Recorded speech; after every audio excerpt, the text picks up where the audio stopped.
All right, I think we are getting underway here as the uncle is leaving forever, and so that's pretty rough on Link. He's not carrying a sword, so we know right off the bat that they're not going to be starting with a sword this run. Starting off with Blue Mail, not a bad first find, and certainly will make those, when we get into the Dark World, a little less scary for both of the runners. Quick map check, it looked like Tower Hera had the green pendant, and Eastern Palace was one of the crystals 5 and 6.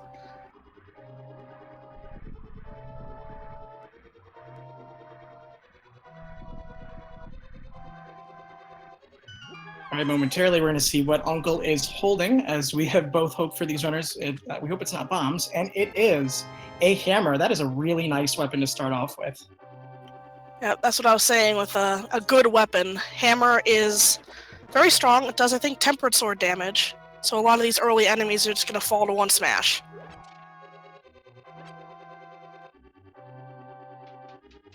Of course, we get an early heart piece as well as we move our way to Hyrule Castle for both of these runners.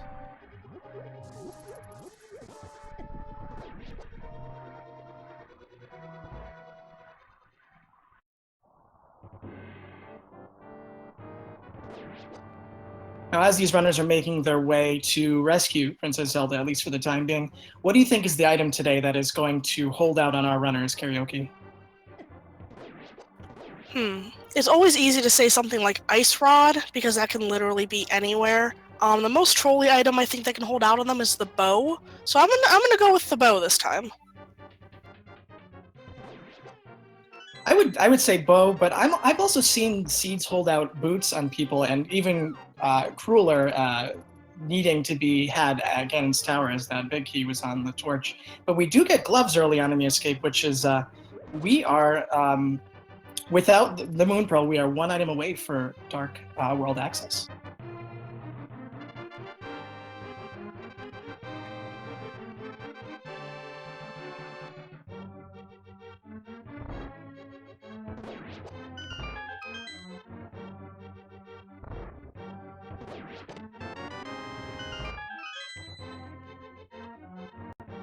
Yeah, if they do get that Moon Pearl early on, it's going to open up a lot of areas very early on. We might see some very drastic route differences between the two runners in that case. And certainly the opinion is split on whether runners like to have that open field early on. Some of them, and myself included, it makes for a very overwhelming decision thought process. And so we'll see if that's what the seed does to them. And it may also start to just funnel them in a single direction. We've seen a lot of that this tournament as well.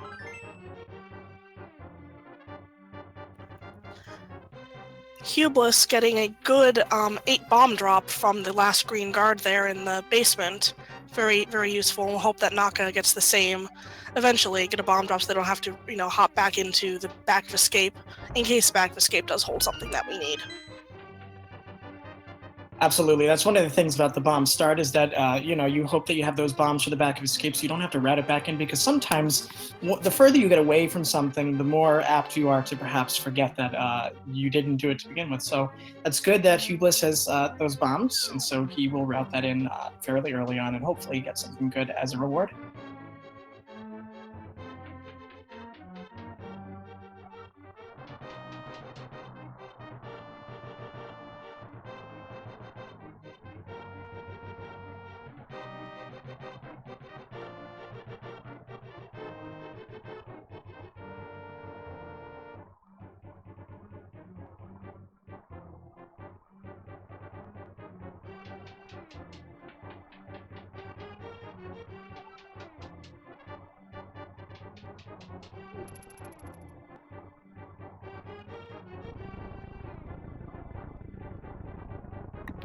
So interestingly enough, as these runners make their way to the dark rooms in the escape, something that I did read about Nakachuu is that she was hoping for that blue armor early on, so she certainly got her wish, which is excellent for her.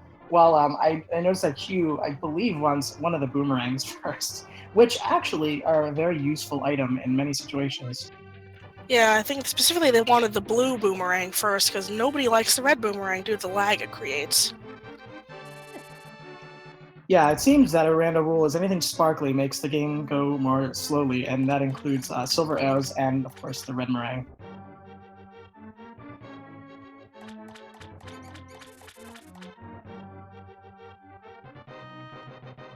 The one problem with the hammer as a weapon is that the hitbox, especially when you're facing up or down, can be a little bit weird, especially compared to something, like a sword or whatnot. The hitbox, I think it extends a little bit farther out when you're doing side to side versus up and down, so your positioning can be thrown a little bit off. Luckily, they do have blue mail to take less damage from enemies overall.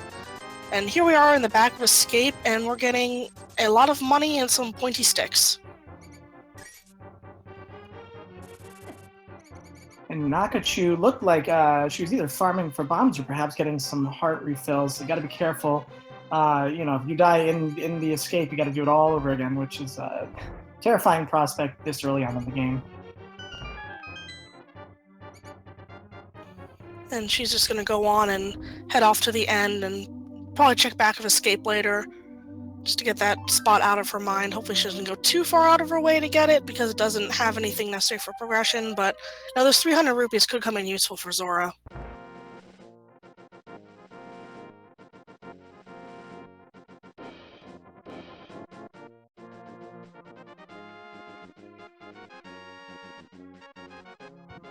Looks like Hugh is going north. He's going to check I would assume he's going to check Aghanim Cave and then route into the Lost Woods to get those 2 items there.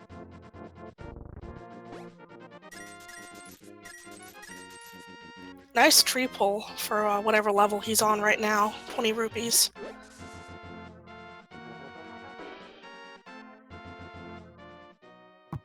All right, let's see what's on the Aghanim Ledge. Hopefully nothing good for these runners' sake.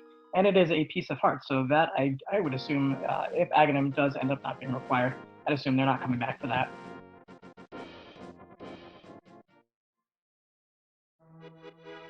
And while Hugh skipped the picking up the 5 rupees from the crab, Naka's going to pick up a few of them, getting towards that 100 rupees necessary to buy the bottle from the merchant in Kakariko. Have another big 20 there in Lost Woods. Again, picking that up, as you said, making his way closer to that 500 necessary for Zora. And then we're going to see what's down in the drop here. Another big, this is like the Lost Big 20 Woods.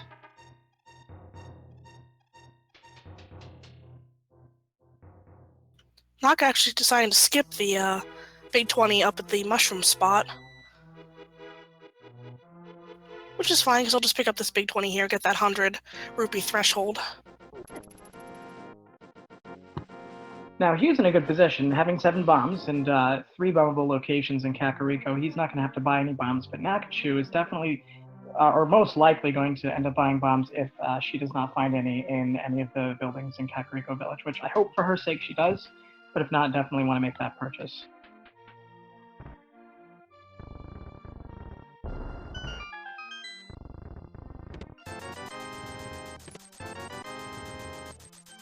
Oh, there's another 300 rupees in Blind's Hut there. So Naka will definitely have enough money for more bombs. Now, as you read a seed, you think a lot of money, you got the gloves, you think the seed may be pushing these runners to go check Zora soon, but many will not opt to take the long way or the vanilla route. They'll wait till they can fake Flipper there so they can take care of the waterfall cave as well.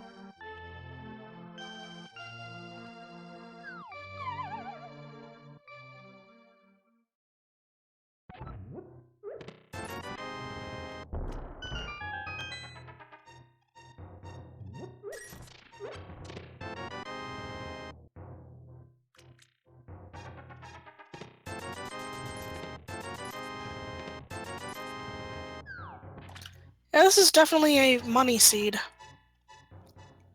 Everything except for one thing in the well was money. Yeah, Kakariko has been heavy on money and hearts, but not heavy on any progression items as of yet. We still have a few locations to check as Nakachuu buys some bombs, which is a great decision to make, and imhughbliss is in the chicken hut, so we'll see. Hopefully something is there for him.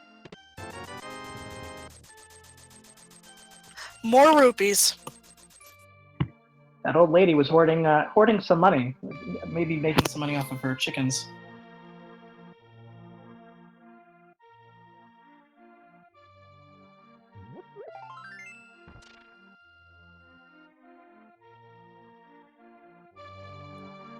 Still nothing of note here in Kakariko Village, as Hubliss is going to head south, likely check the library ledge, the library bookshelf, and then also I'm going to look at the race game, see hopefully that something is available for progression for them.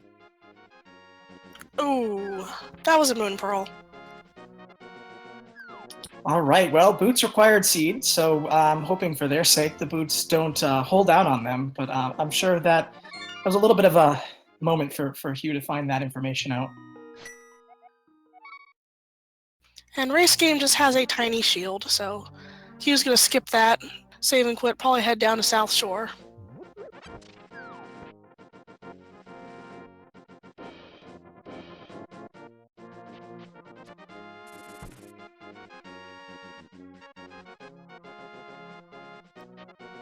Hugh has about, I believe, 7 items here in the South Shore. He'll get 2 from the dam, and then he'll get another 5 from the mini Moldorm cave, which will hopefully give him something good. Boots would be nice to continue his progression on.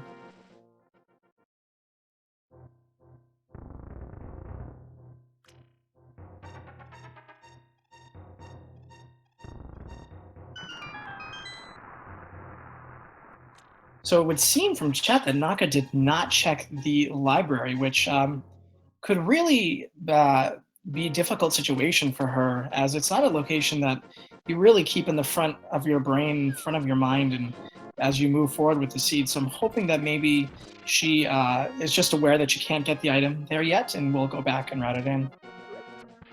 Yeah, hopefully it just is one of those stops that you go to once you get the boots, along with the bonk rocks.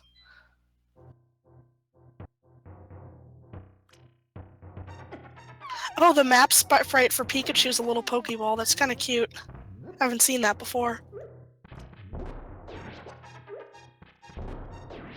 Shout out to the sprite development team on that one. That's really neat.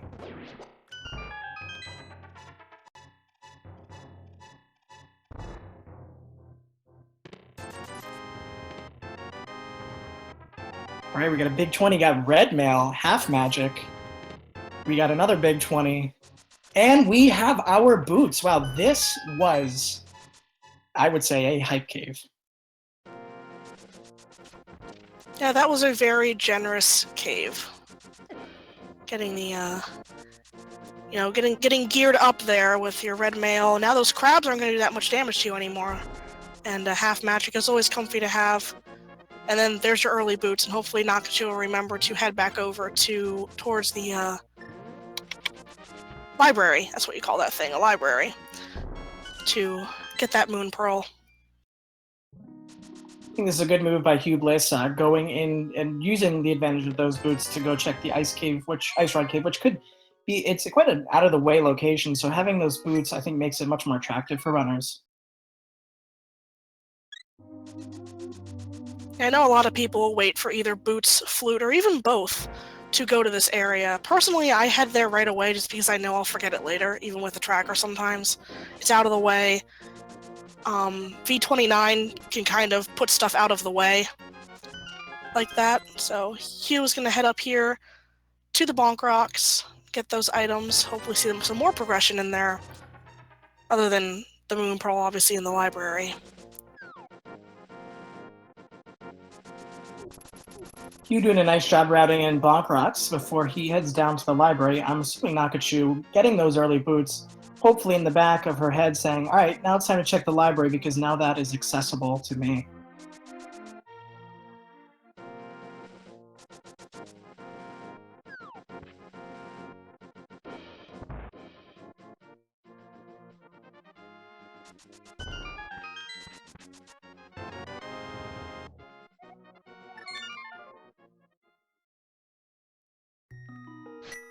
Good for Nakachuu, remembering that she has to do the back of escape, and Hubliss now has his entry into the Dark World. Looks like he's going to opt to do the artist formerly known as Hype Cave first, dipping into the Dark World. A good place to start with the amount of items that you can get there.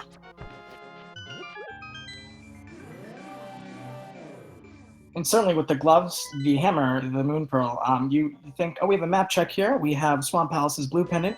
And the rest are crystals. Nothing. Didn't look like any 5-6 in the dark world. I believe you said they were both in the light world. Yeah. Yes, and Pod is the red pendant as well. So Swamp and Pod as pendants is kind of iffy, just because of the amount of items you can get in those. It'll be interesting to see how those are when those are decided to be routed in. Nakachuu heading over to Eastern Palace area to probably raid Shabernigdo's closet. And possibly make a dip into Eastern itself, see how far she can get without the bow. It gave only 1/6 type. It had a Bombos, which was excellent. 3 big 20s, and the Fisher Price shield for imhughbliss.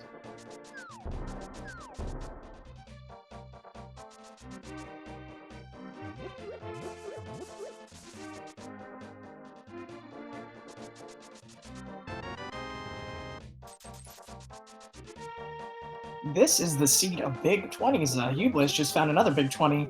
And wait a minute, we have a sword on Nakachoo's side. Had to have been from Salad Shaker's closet.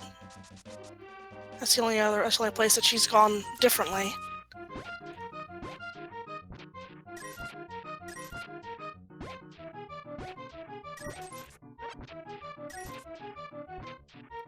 All right, we got imhughbliss doing some digging here in the dig game, hopefully digging up something good. And Nakachuu going into Eastern, so these routes are already diverging quite a bit.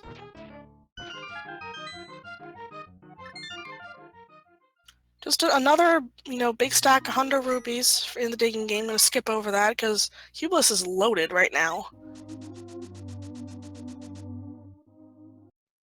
Nakachuu, I think, hoping that one of the 3 unique items in Eastern Palace will bear some fruit for her so that she can progress onward.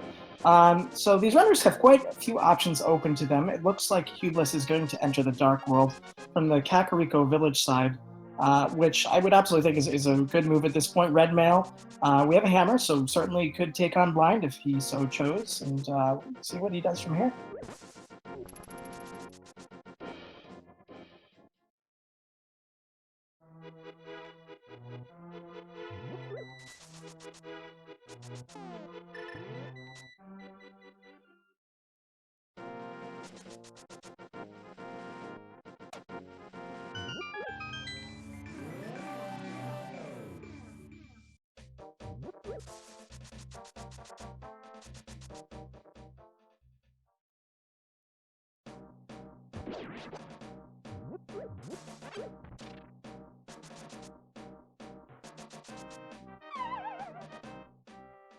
imhughbliss making the Skull Woods play early on. Now, I think it was, I don't remember which version of Randomizer, 26 or 27, where Skull Woods always seemed to have progression in it.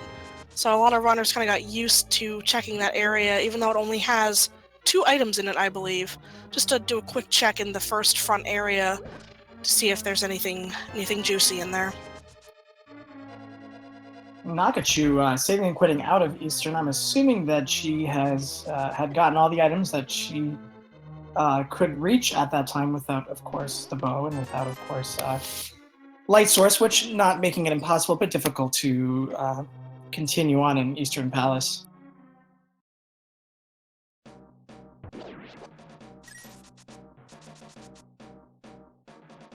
She is taking the southern route up towards Kakariko, so hopefully she'll be hitting that library.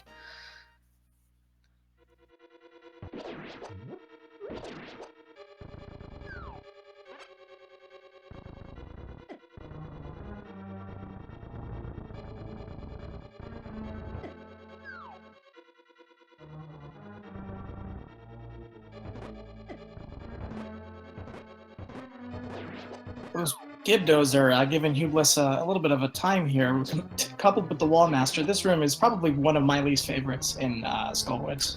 Definitely. I'm not a fan of Skull Woods in general. There's a lot of tricky parts. This room, the one where you have to light the torches with all the Gibdos running around, and another Floor Master, Wall Master, Ceiling Master, Grabby Hand. And also that one with all the changing tile bits that you have to be careful that you don't move too fast through, or else you're just going to fall through the floor over and over again.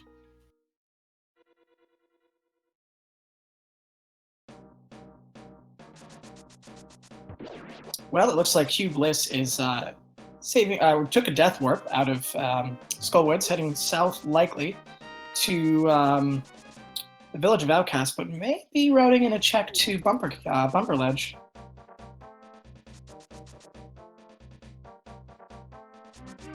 Another sort of out of the way, possibly forgotten location that can sometimes have good progression, and just a heart piece this time, so nothing too important there, though they are still they haven't found a lot of full heart containers yet, so they are still kind of running low on hearts.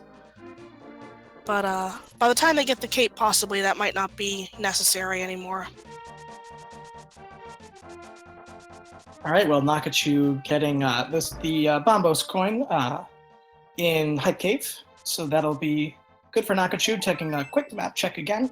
And imhughbliss is taking care of Village of Outcast, and I would assume likely will be going into Thieves Town next.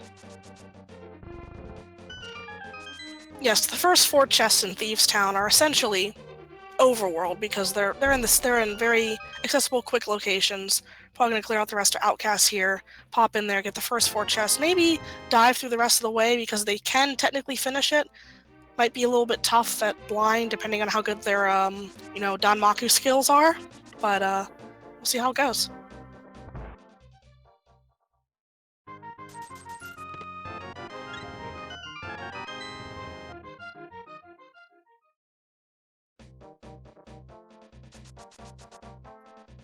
Nakachuu is taking a similar route that imhughbliss did before, opting to go to Stumkid first to find out that item. I think had a momentary lapse of not having remembered that, and imhughbliss on the left side, meanwhile, finds the cape. Well, even though the cape just was just grabbed, I still don't think they'll be checking that bumper cave for that itty bitty heart.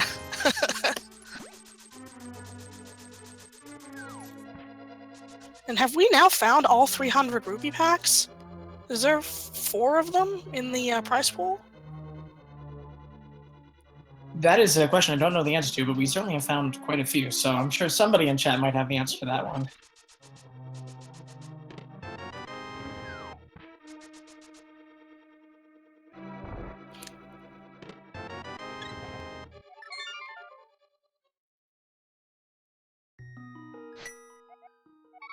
Okay, there's 5 of them, so I believe there's 1 more out there in the world.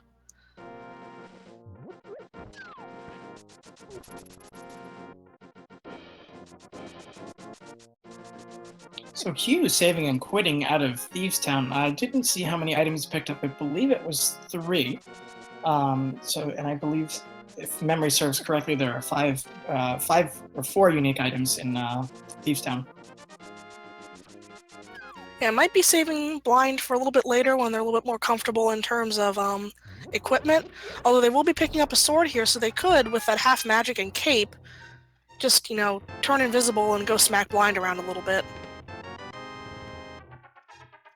And of course, blind takes the same amount of damage. It's 3 sword hits each phase, no matter what the sword is. And even better if you have something like the King of Samaria, the King of Burna, to help you out. But these runners, I'm sure, will have no problem. Red mail and a sword to take care of blind. Yeah, I say King of Samaria blind is actually kind of funny because he just runs into the block over and over and kind of beats himself up.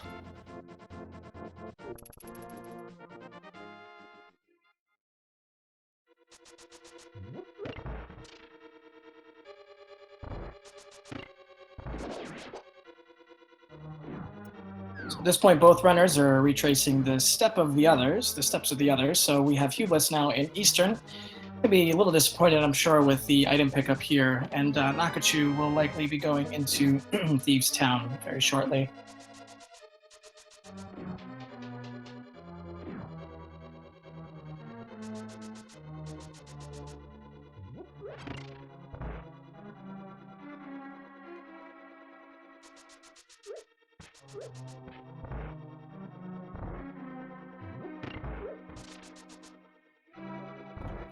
So after they're done retracing each other's steps here, what's next? What do you think is next here?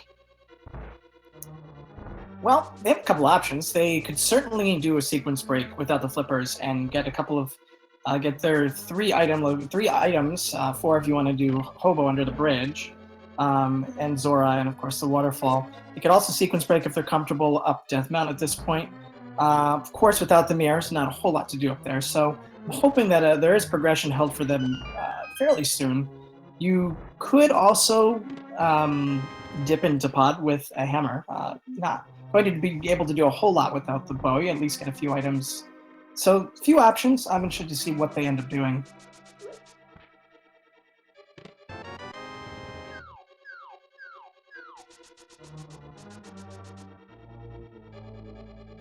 Looks like Hublis is going to go a little bit farther into Eastern, do the minor sequence break through the dark rooms.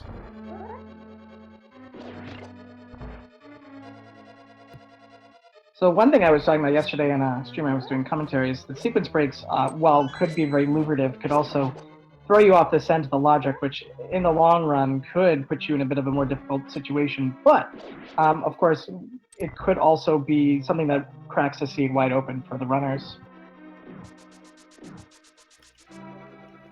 It's always good to remember when you are sequence breaking to just remember where that loop is going to get closed. So if you're doing dark rooms, you got to make sure when you find the lamp. If it's going up Death Mountain, where you're going to find either the lamp or the flute, those sort of things. Flippers as well. I have seen a lot of late lamp seeds in V29, so some of these dark rooms, might have been left for very tail end and required some double or, triple dips into dungeons to technically get through if you're playing by the full logic. Absolutely, in those late lamp seeds, I've seen a lot of them, and it really, if you know dark rooms and you know them well, really favors you with those late lamps. But if you struggle with dark rooms, I know that is a goal of mine, is to really learn those dark rooms. The lamp could be something that really holds you back in the seed. And speaking of dark rooms, Hugh's going to go up through Death Mountain, rescue the old man in the dark, while Nakachuu is heading deeper into Thieves Town, probably going to defeat Blind.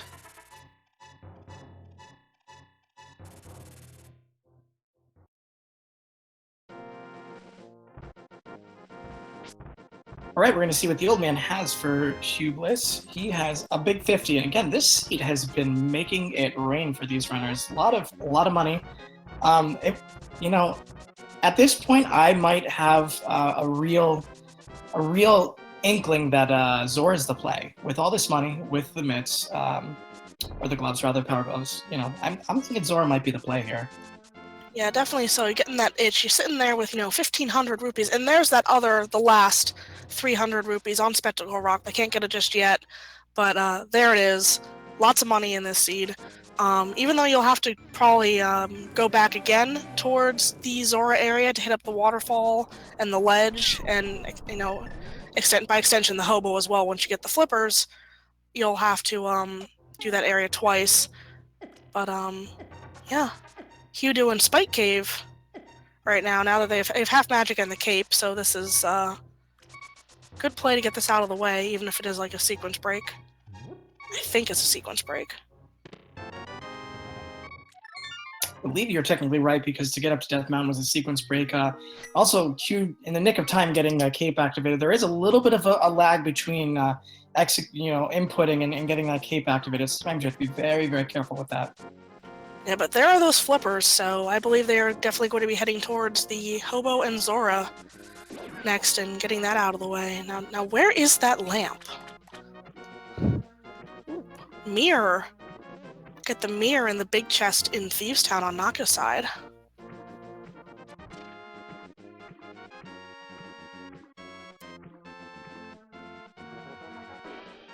All right, well, it looks like Nakachuu's going to go ahead and take on Blind for our first crystal of the match, and Hublis is going to check Hobo, continuing some of those overworld checks, which can be a little bit out of the way, so good that he's doing them now. And finding a fire rod, so certainly happy that he made that check, because now Skullwoods is completable with the sword and the fire rod, red mail.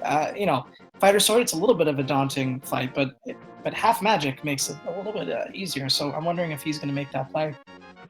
Yeah, half magic means you can spend more shots of your fire rod on defeating Mothia instead of trying to aim with the hammer or poking him with the fighter sword, and that moth might be getting toasty soon.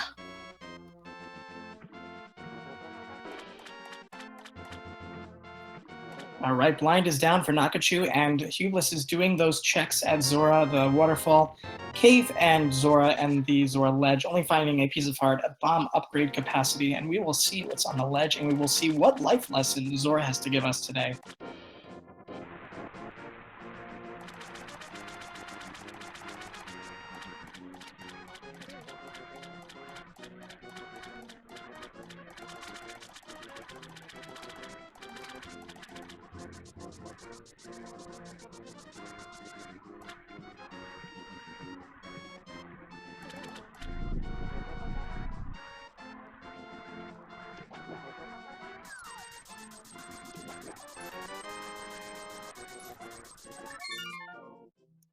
All right, well, there's the lamp. Zora having the lamp as his gift, his parting gift to our runners. So that was it. That was our progression, I believe.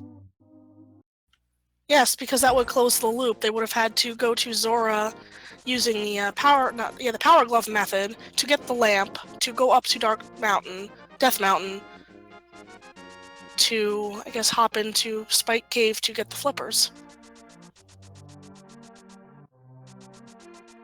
Or something like that. Chat does make a good point. Flippers were on the mountain, and the lantern was at Zora, so the flute's got to be somewhere around, and I think the flute would finally close the logic loop. Although, yeah, Zora only needs the gloves, so when they got the power gloves, they could have been able to go to Zora right away. But this is when sequence breaking kind of gets that, good old Think Dorm meme. How does this supposed to go in the end? But as long as the runners are able to figure out where they're going in the end, who cares how they get there? It's the journey that matters and not the destination. Nice philosophy there, and you're right. As I thought back on it, flippers are not required. Of course, you either sequence break or take the long way there. King's Tomb, however, has a sword upgrade for Nakachuu, so that is going to be a happy find. And also finding powder on that graveyard ledge. So wonder where we go for Nakachuu next. You, of course, have Magic Bat open now as an option as well.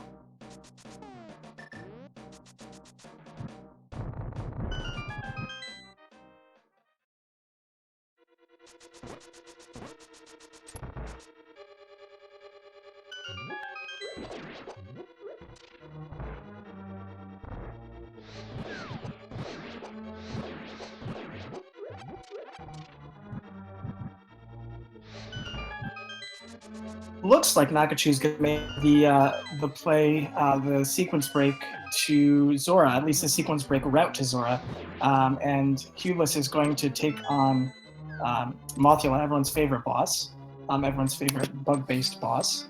But with red mail with Fire Rod, this won't be, I believe, too bad for him.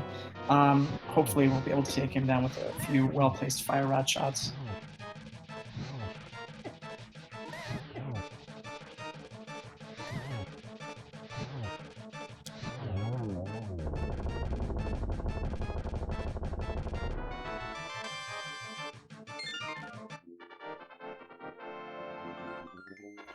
And the big bug going down means imhughbliss is now on the board with one crystal as well.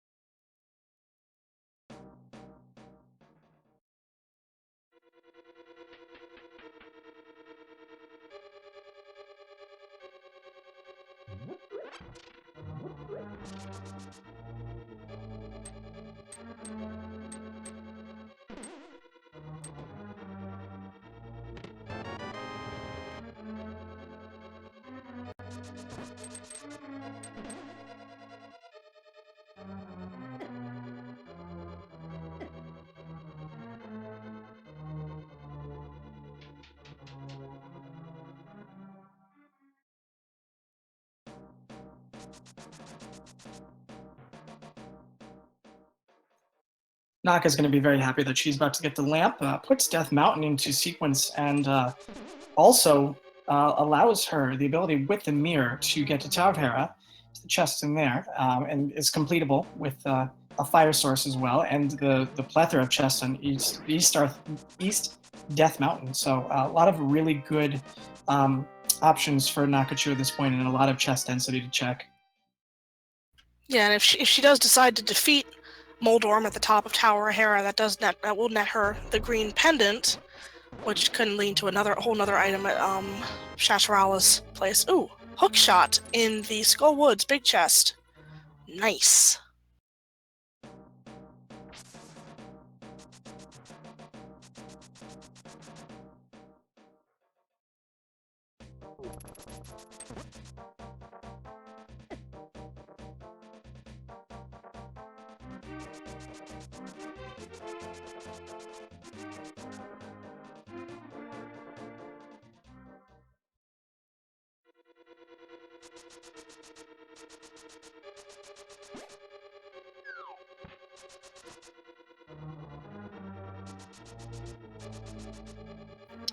And Hugh is now heading back into Thieves Town, probably to finish it off.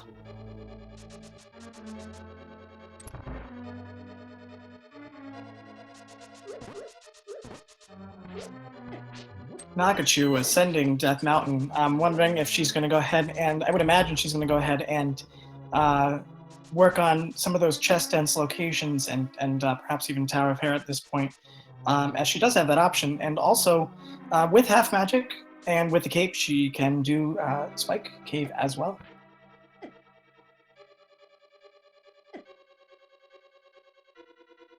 I have to wonder if Spike Cave is was definitely in Hugh's mind to check, because I think he noticed that he had, half magic and cape, which puts that in. I know a lot of people wait till they have a lot more hearts before heading into Spike Cave, because they tend to try to get through as much of it as possible before turning on their invincibility item, or carrying a potion with them or something. And yeah, Naka's gonna head right into Tower of Hera.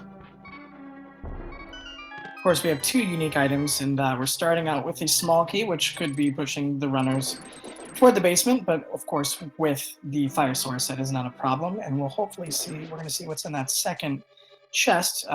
Big key, we're going upstairs, and if not, we are going downstairs, and it's the first unique item, which is a piece of heart, so we're heading downstairs.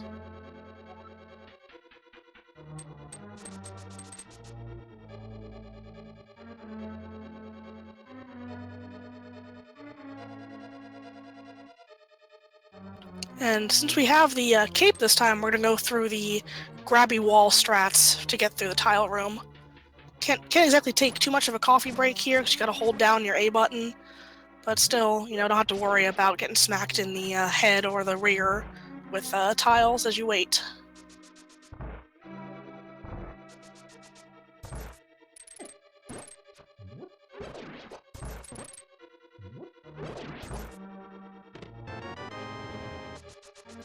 And of course, I believe Nakachuu is going to be getting that big key out of the room coming up here in Tower of Hera, the torch room.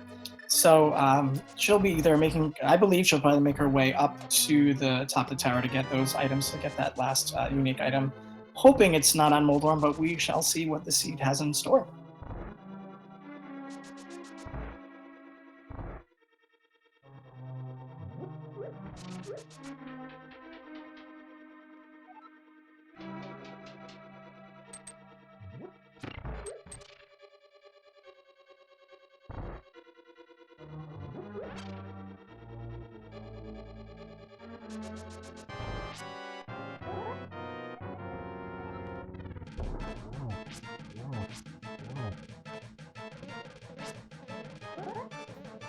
Those beetles causing a bit of trouble for Nakachuu, opting to do the hammer, take out the hammer to take care of them, but looks like she's switching to the Master Sword now.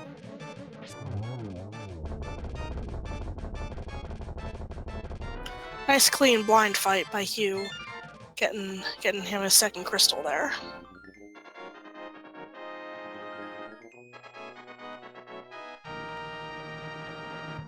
I was about to say, I blinked and I missed the fight with Blind and Hubliss, but I feel like there's some sort of awful pun in there somewhere. But Tish.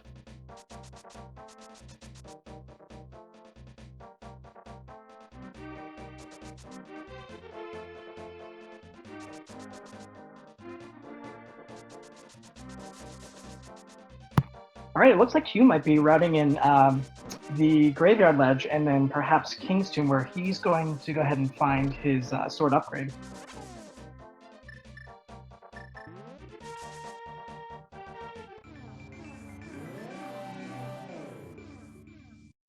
Unfortunately for Nakachuu, it looks like Moldorm, everyone's favorite erratic boss, is going to hold that last item. But again, it's two because it's that item and plus the green pendant for Sriracha's family heirloom.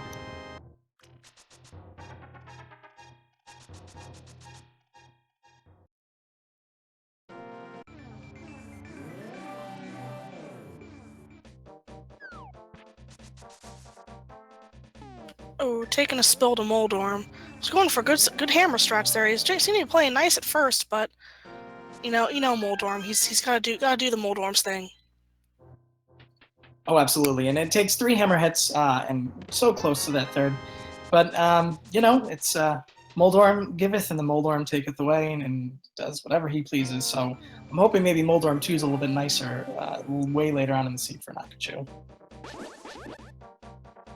I always do love, after taking, 4 spills to Tower of Hera Moldorm, getting revenge on Moldorm 2 later on and just, destroying that burger snake. Ooh, 2-0 Moldorm. This is it. You know what, Moldorm, you could have a really rough Moldorm out of nowhere, no matter how experienced you are. It's just the way that the shoe drops. So hopefully, the third time is the charm for Nakachuu. Where would Moldorm wear shoes? He may have tiny feet underneath there. Oh no, and falls into the center hole, which is it's a rough space to be. That drops you a few floors.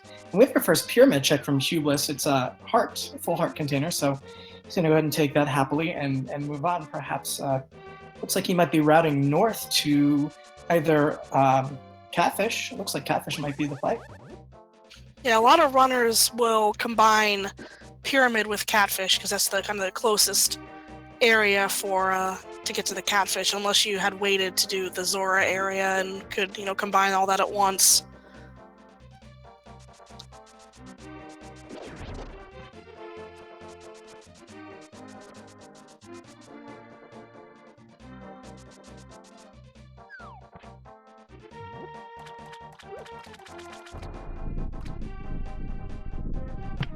All right, let's see what our favorite Catfish, our aquatic dweller, has here for Hubliss. It is 3 bombs, but Nakachuu finally taking down Trolldorm, and hopefully for a good prize we shall see. And it is 10 arrows, but the green pendant, so perhaps something good on the other end of that.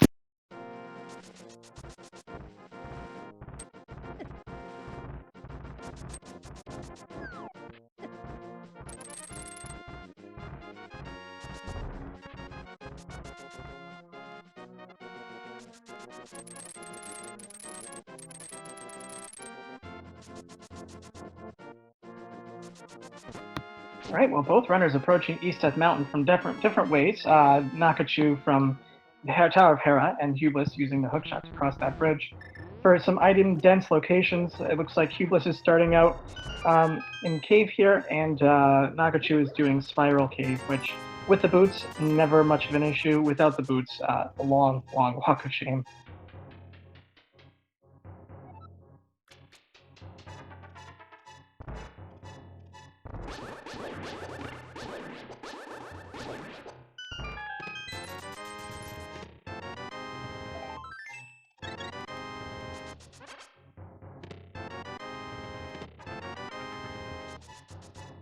And there's our flute, and also a wavy coin. Got Quake as well, so flute is very nice to find at this point. That'll open up, be able to check the mire area and get some items over there as well.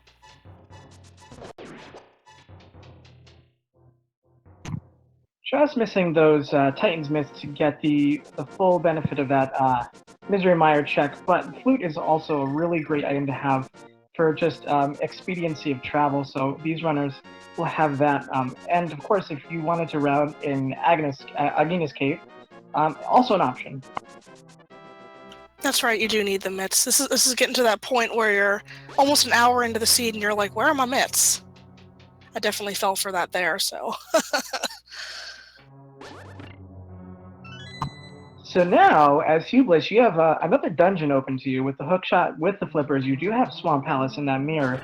The only thing that Nakachuu is missing is those flippers, and unfortunately, I believe that was a Spike Cave pickup from Hubliss. So, hoping she heads back there.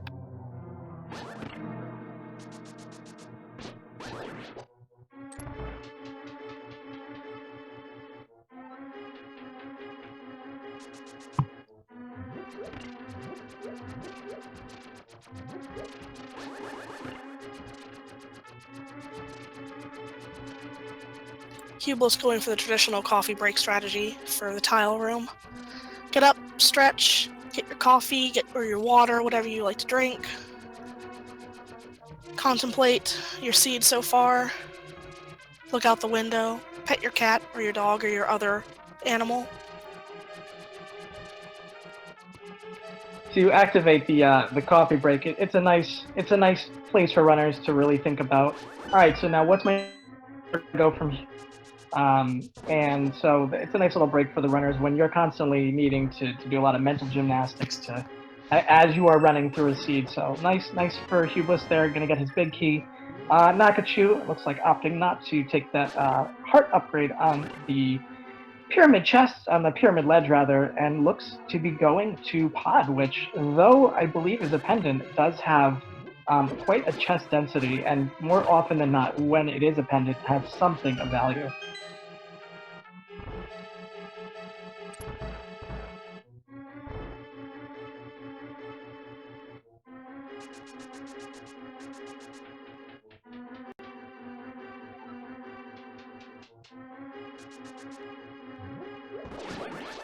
To answer a question in chat, how does Nakachuu have a Pikachu skin? Well, the Randomizer has a lot of people that work on different sprites for the game, and there are, how many are there? Is there 100 yet? I know there's over 60, I think.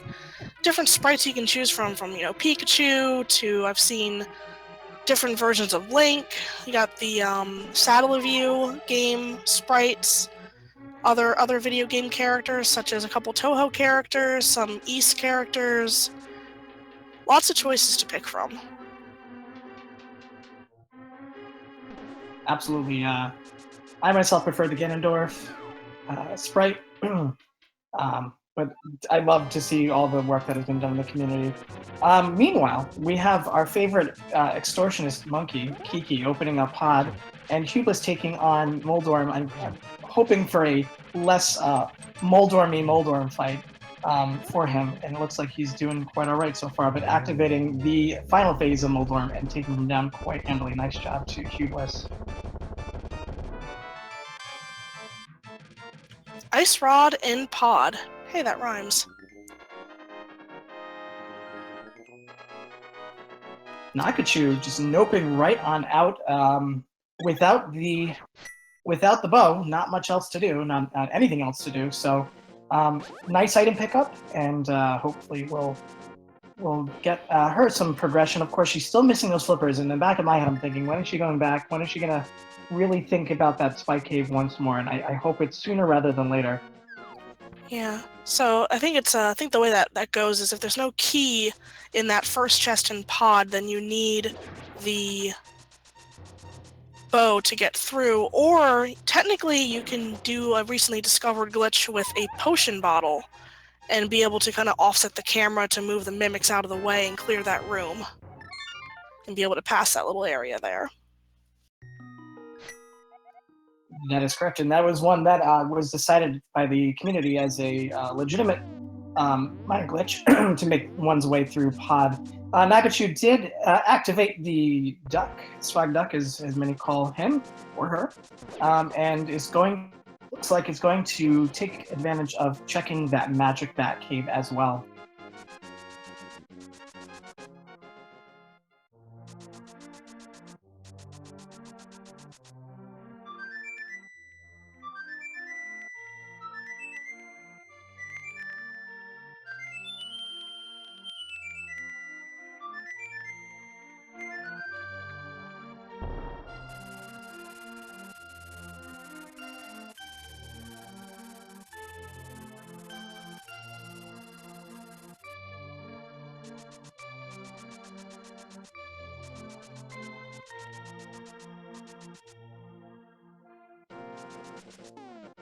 Right, well, both runners are retracing the other. It looks like Nakachuu is taking advantage of that fluting away, heading over to Desert Palace area, checking the ledge, and then of course you can route in Agina's Cave, which is another one of those out of the way locations that if you have the flute make it a lot more favorable to check, and perhaps even she's hoping for progression at this point. Yeah, definitely so, because it's starting to dry up a little bit again in terms of getting progression, other than those flippers that Hugh was able to pick up in Spike Cave. Yeah, those flippers are definitely a gatekeeper right now for Nakachuu because the flippers led to Fire Rod, which could lead to 2 dungeons being potentially completed. 1 dungeon rather, because you do not have the Titan's Mitzvah, but you could take care of. Skullwoods, which I don't believe had anything of value other than our crystal, but still, those flippers are really the progression I think Nakachuu is going to be hoping for.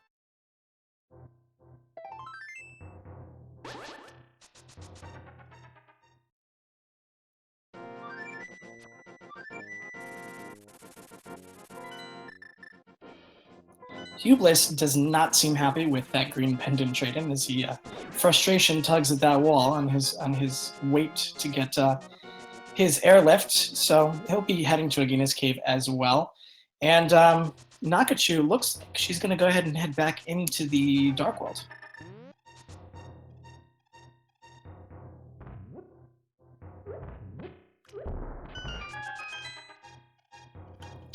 Don't blow up poor Egg. Now you don't even know what he's giving you yet.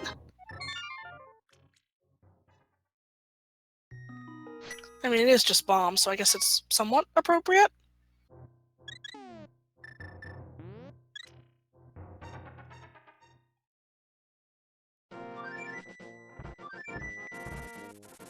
Yes, I do stand corrected. Skullwoods did have Hookshot. So Nakachuu hopefully picking that up relatively shortly. I mean, other than, well, at this point, without flippers, Hookshot's a nice item to have. Not going to get you a whole heck of a lot deeper into the seed, so, but a nice item to have nonetheless. Yeah, but I do believe the big key is in the second half of Skull Woods, and the hookshot was in the big key chest. So Nakachuu won't be able to pick up that hookshot just yet.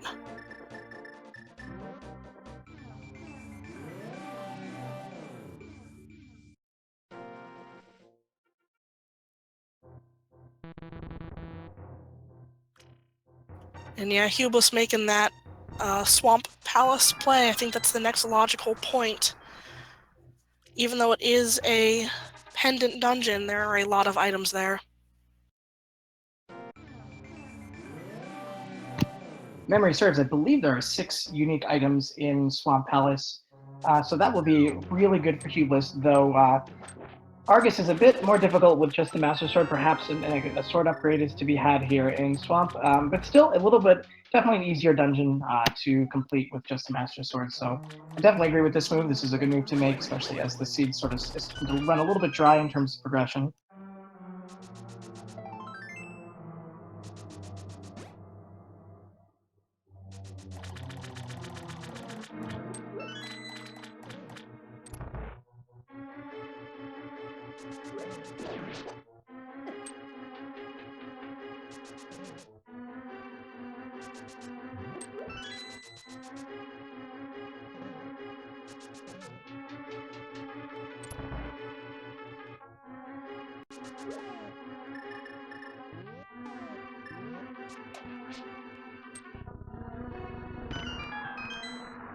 Nakachuu also having a little bit of trouble in that statue switch room with grabby hands and dancing with mummies.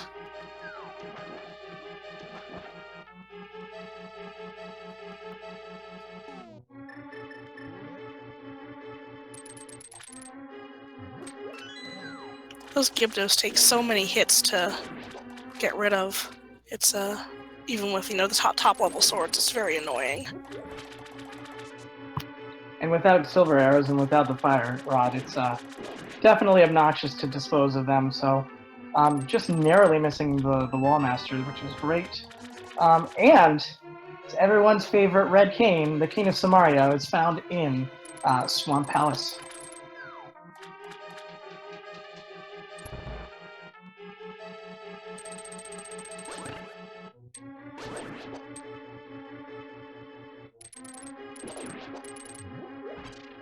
Pendant swamp required.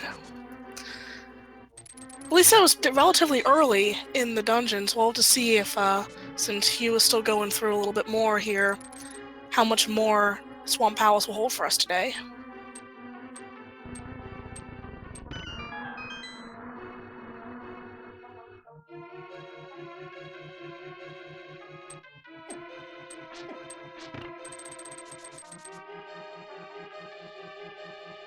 Yeah, at this point, I am scratching my head. I mean, there are a couple of overworld locations left to check, but not much else for these runners without another item for progression. So I'm hoping for imhughbliss that there is yet more to be found here on the left side of Swamp.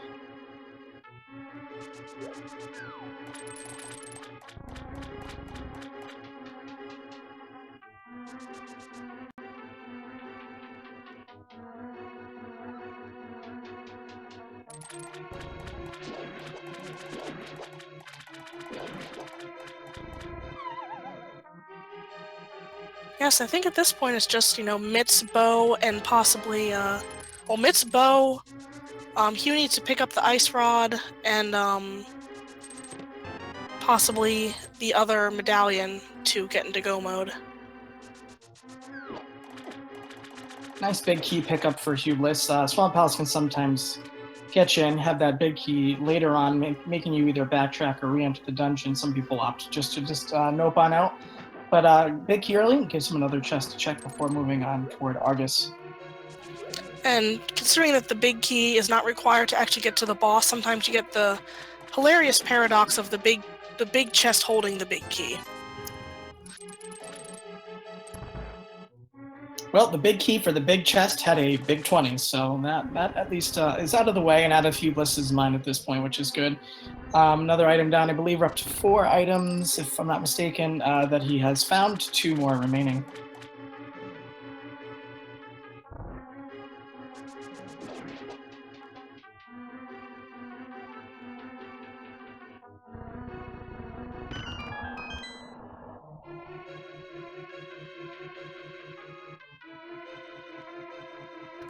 Nakachuu heading up toward the catfish area, it looks like. I gotta point out, we found our mitts! We found our mitts. So Swamp Palace was the play, and now opens up a host of opportunities for imhughbliss. We have the Mire area, we have a Dark Death Mountain, just to name a couple, and easier access into the Dark World from Kakariko.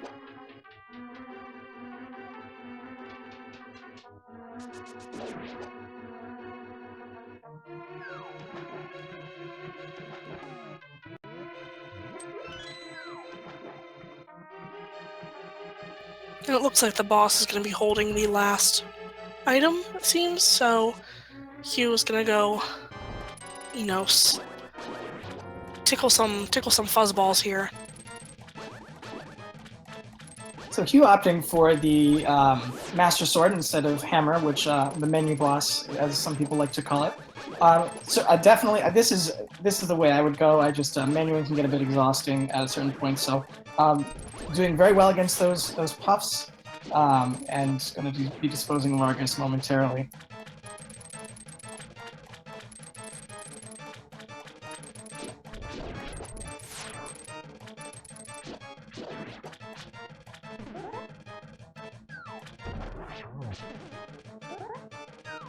looks like Nakachuu might be going back into Eastern for the one additional item that she didn't get.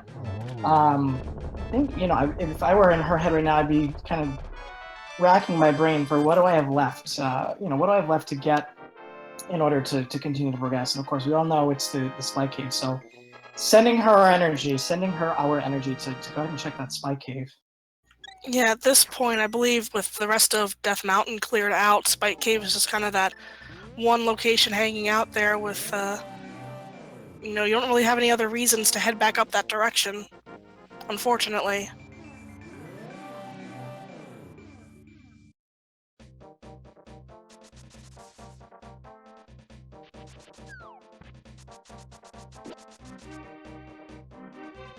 Looks like Hugh is going to go ahead and make the Ice Palace play, or he might be first going to mirror onto Lake Hylia Island, which I believe, as our wonderful tracker pointed out before, Iceman F1, that there is a bottle there to be the first bottle of the seed.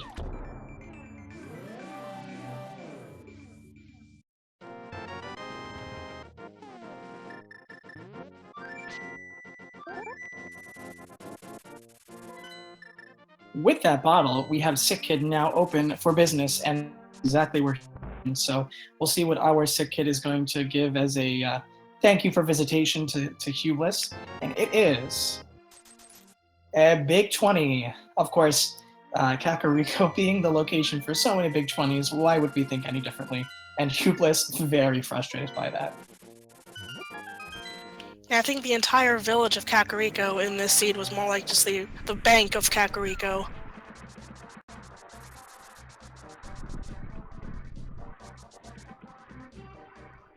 All right, it looked like that was Bombos required for Misery Mire, which of course leaves it accessible for our runners.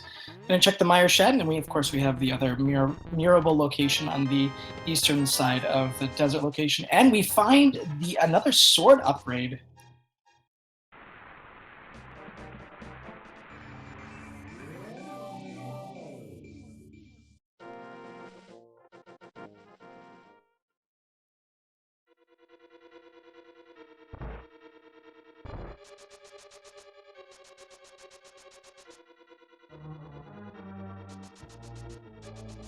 You see imhughbliss over there taking a moment of pause, wondering where to go next.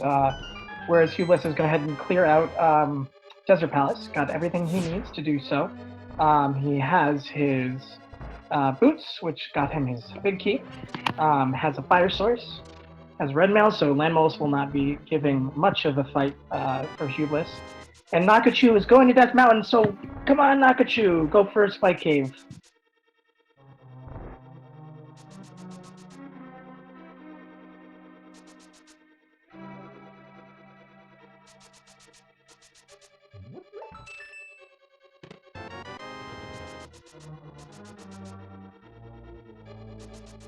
Of course, in Desert Palace, we have 2 unique items as well. So far, I do not believe either have been found.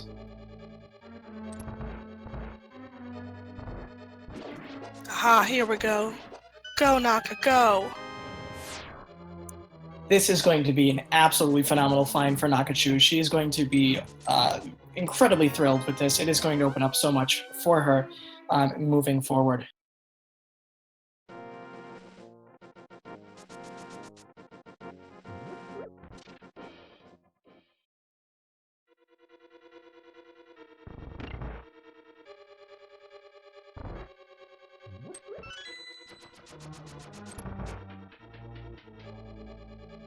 And there are the rage slashes. So now, Karaoke, you are Nakachuu, and you just found the flippers.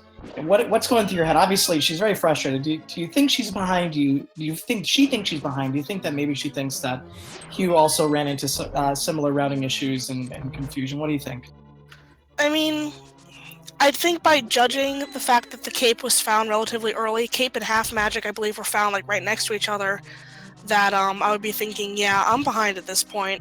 I'm gonna go towards, you know, wherever the biggest concentration of items is I can get with these flippers, and it looks like Nakachuu is heading towards Swamp Palace at this point.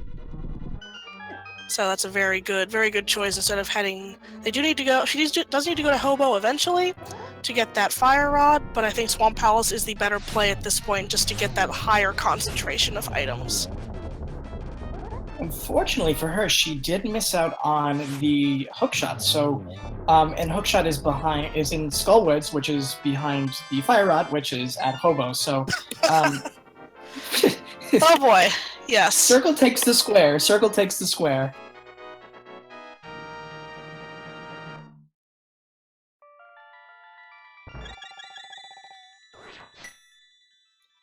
And Swan Palace is one of those dungeons that requires quite a few items. So to wrap your brain around it before entering and think, can I do this? Well, what about, do I need this item to get here? And I need this item to get here.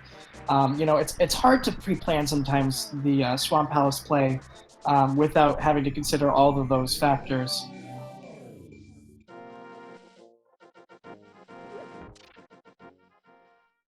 Yeah, so hopefully she'll be able to get the cane. Hopefully, knowing that, it is a pendant dungeon, that she'll, drop back in once she's gotten that hook shot later. This definitely, overall, seems to be a seed where you kind of had to go a specific path, and otherwise you're ending up doing a lot of double dipping in places. Absolutely. The seed definitely was pushing in a direction. If you didn't listen to that seed, it was not going to play nicely with you. So, luckily, though, Nakachuu is back on track. Hubliss is entering into Misery Mire, my least favorite dungeon for so many reasons, but will likely make very quick work. Red Mail, Tempered Sword, so and Half Magic. So and Cape got a lot of things to help him out here.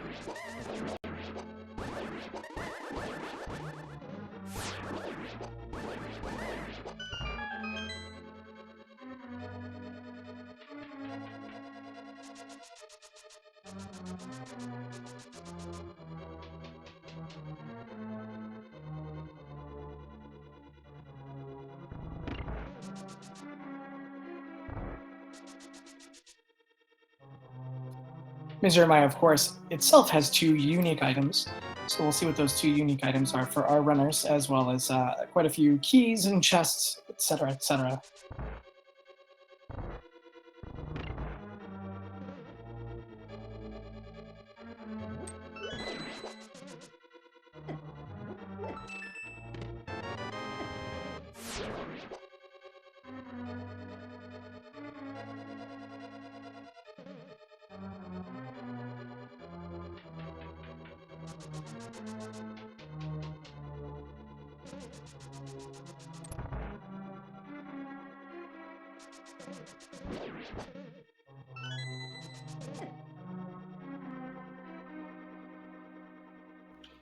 Yeah, Mire's one of those dungeons, I think it's, it's very love it or hate it. Hate it or hate it. I definitely have routing issues in Mire, personally. There's that one, extra room with that one key all the way off in the corner that I always end up going to whether I need it or not.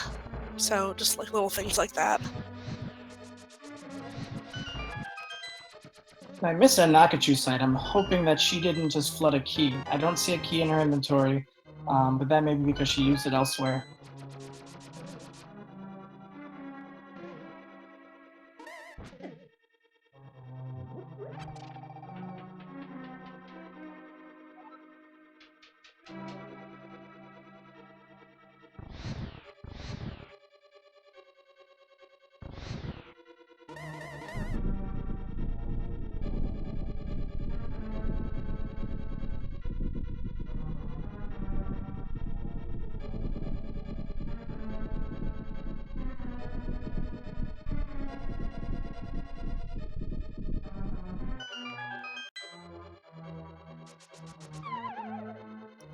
All right, well, unfortunately, without the hook shot, Nakachuu is going to have to do this in 2 separate runs, the left side in 2 separate runs. Not a huge deal, but definitely a little bit of a time eater.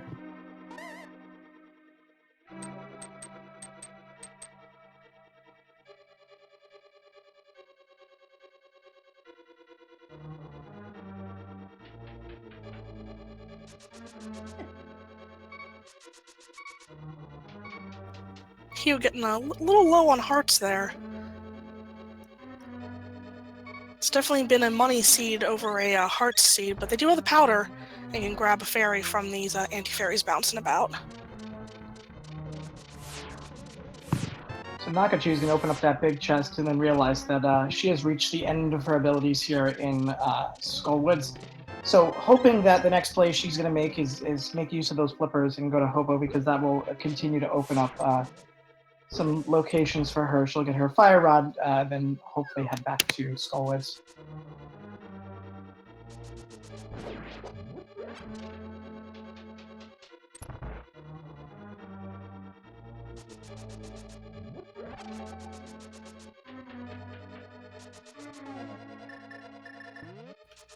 Ice Rod is in the first chest in pod.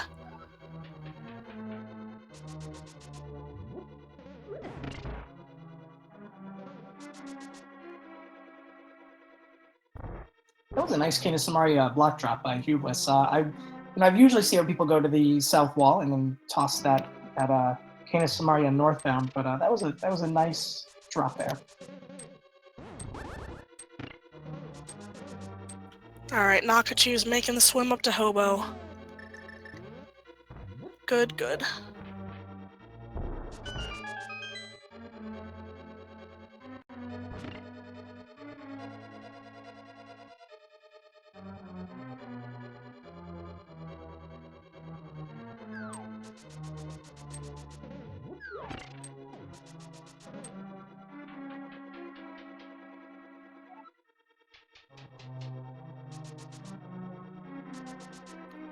Taking a good long stare at that Hobo before she save and quit. I would imagine she's going to soon be heading off to Skull Woods, where that is now open, as imhughbliss doing some cape and dash strats here on Vitreous, which will get him into the second phase quite handily and quite quickly. Unfortunately, without the bow, won't be as quick as a second phase as I'm sure he's hoping, but with the red sword, tempered sword, he'll make quick work.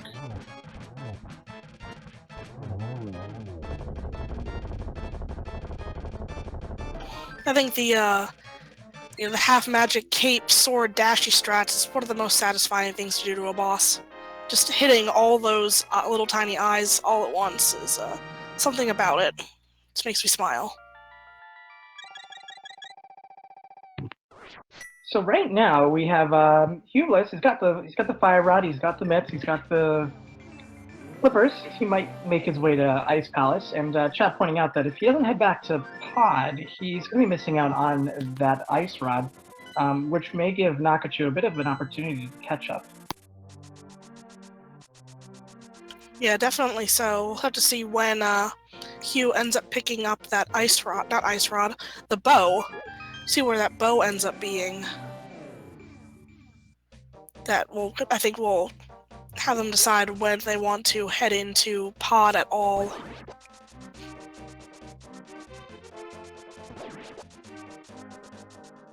But yes, with the Titan's Mist, we can do a little bit more overworld clearing, which is always nice. Bring the blacksmith home, get those hammer pegs, get the lunchbox, that whole little chain quest there.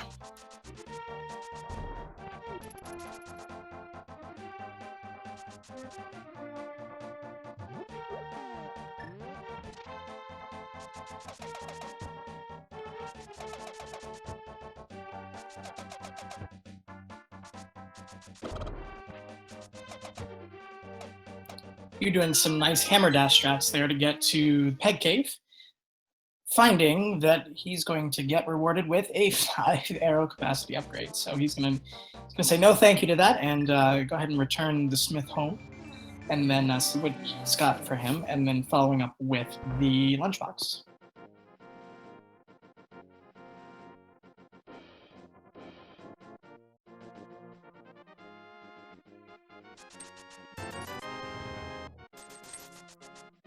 Was the Pikachu bunny sprite a Bidoof? I'm not sure what that is, so I'm going to say yes.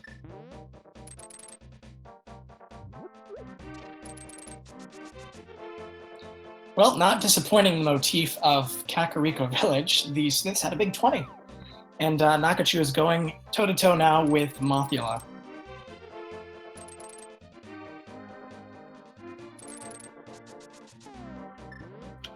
Definitely want to try to lure him down farther from the top of the screen so Mothula isn't slamming into those spikes and nulling out any damage you're trying to do onto him. And there's that big key. Let's hope Nakachuu pops back over to that big chest. I would imagine she's going to go ahead and check that chest at the back end of Skull, and then when she checks that, we'll be heading over to the big key chest, barring any miscounting, which I don't think she has. I'm hoping she has not.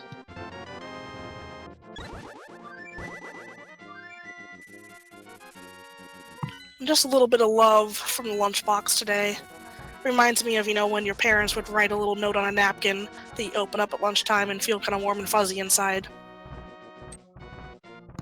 Yeah, I don't think Hublis is feeling warm and fuzzy. He gave the intended owner of that lunchbox a couple of good slashes there.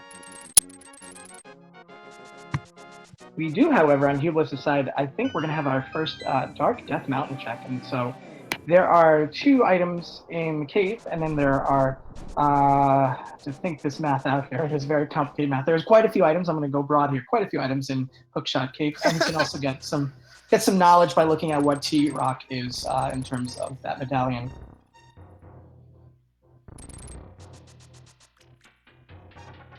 Good job on the hookshot strats for the block pushy glitch.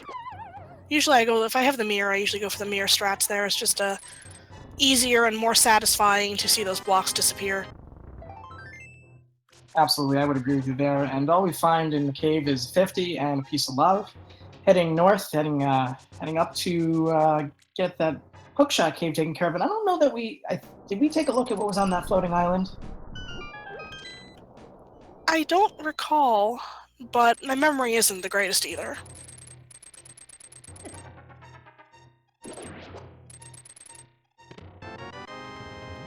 A tracker saying nothing of importance on the floating island, and we have the Bloomerang, so Hublis is satisfied and fulfilled as of right now in the seed. He's gotten his Bloomerang.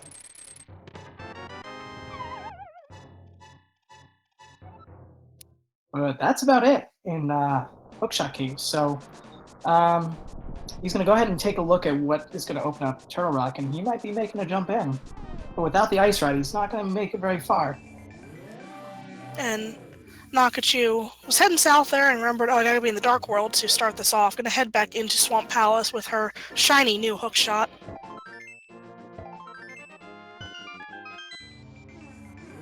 Well, Hublis, I have a feeling, is really hoping that the ice rod is hiding somewhere here in T-Rock. Unfortunately, we're going to have to double dip if that is the case.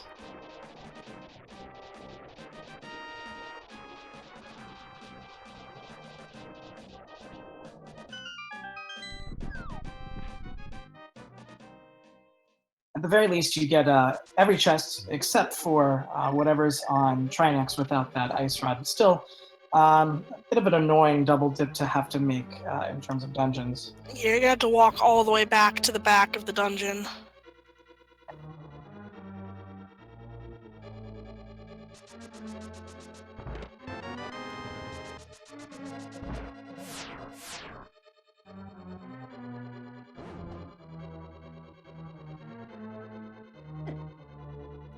All right, with Hookshot in hand, Nakachuu is heading back into Swamp Palace. Gonna find her Titan's Mitts, and we'll see what she does. We'll see. It is a crystal, so we do have to. No, it is a pendant, so she does not have to finish it. So we'll see what she ends up deciding to do. Yeah, the boss does have the final item of the dungeon, but it wasn't anything important. So we'll see if she decides to go and make that chance, see if she gets the bow or something like that. Or if she decides, after getting those mitts, to bail and go to a more lucrative location.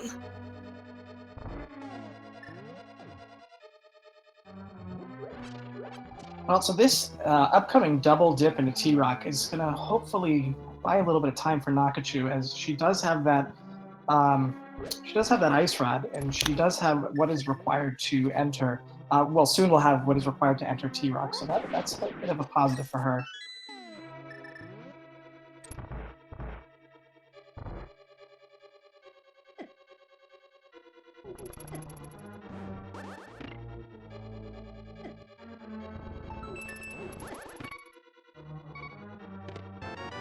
Chain Chomp Room, always scary, even with red mail. Yeah, the Chain Chomp Room is not a friendly room in T-Rock. So, no, definitely not a surprising. It's not surprising if someone has a bad Chain Chomp Room, but Nakachuu does get hermits, is opting to continue on and to looks like finishing the dungeon, at the very least hit the next chest.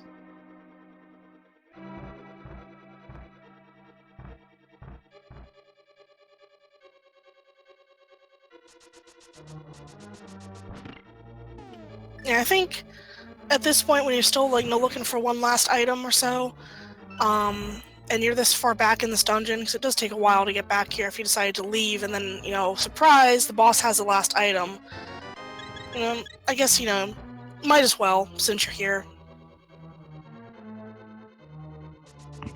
So of course, not having every item that he needs, imhughbliss was checking that the vanilla big key chest location. A lot of people in a go mode situation will opt to skip it as long as they have the big key and as long as they feel they have what they need moving forward. But he did check it, just had a heart container.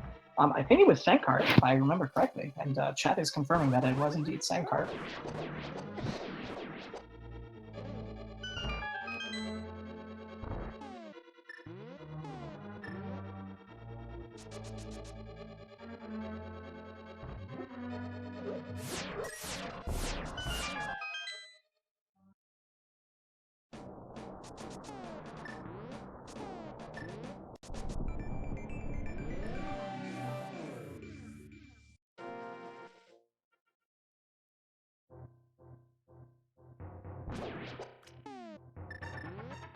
Getting our Mimic Cave check on Hugh's side here as Nakachuu spins and spins and defeats Argus quite handily.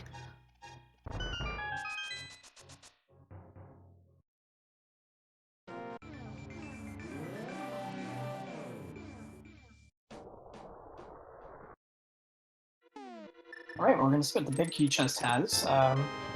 For imhughbliss, it's just a compass. Moving on forward, I'm probably crossing his fingers, hoping that that laser bridge has something good for him, and that bow is not on Trinex. That'd be an unfortunate thing for him, having to come back into your double dip and needing that bow on Trinex. There's a shroom. We'll have to see if when he does leave the dungeon, if he decides to do that fetch quest.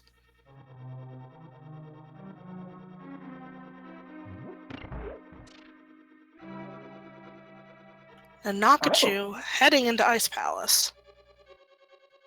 This could be a play. imhughbliss has not done this yet. And this has 3 unique items. So we'll see what this ends up having for Nakachuu. If it has the bow, this is going to put her in really good shape. A little bit annoying of a dungeon, especially when you got Master Sword, but with half magic and Fire Rod, you can pretty easily handle Cold Stare, I think, just by spamming fire, fire, fire over and over again. imhughbliss about to come to the upsetting realization that Ice Rod is not here. However, we do have one more chest to hope for, see what it has, and it is just a piece of love. And so imhughbliss is going to very shortly be exiting this dungeon and moving on, and perhaps making the Ice Palace play as well.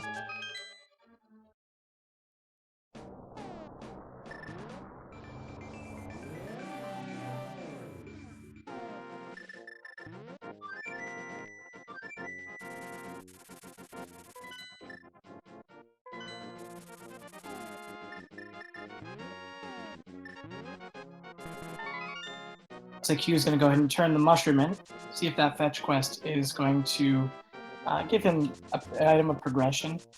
We still also have 3 bottles outstanding too, so that could be popping up sooner rather than later. Ooh, nice sword.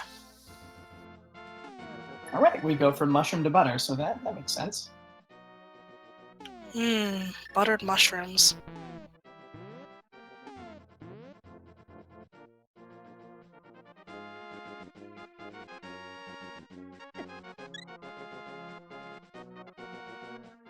All right, well, with the Canis Samaria, Nakachuu is opting not to do the bomb jump for Ice Palaces. She's going to go ahead and full clear, get those 3 items, and hopefully something there will be there for her, like the boat.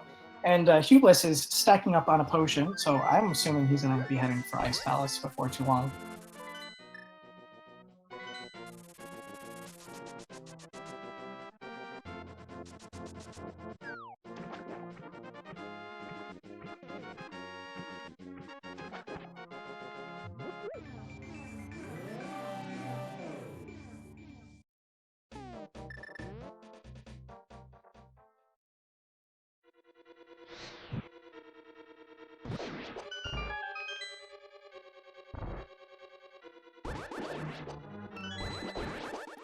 So the nice thing with all of these sword upgrades for imhughbliss is that he will be likely less desiring of the silver arrows because, you know, a silverless Ganon with butter sword is much easier than with Metal Sword. And Nakachuu, assuming eventually she'll be headed to, they will also get her tempered sword upgrade.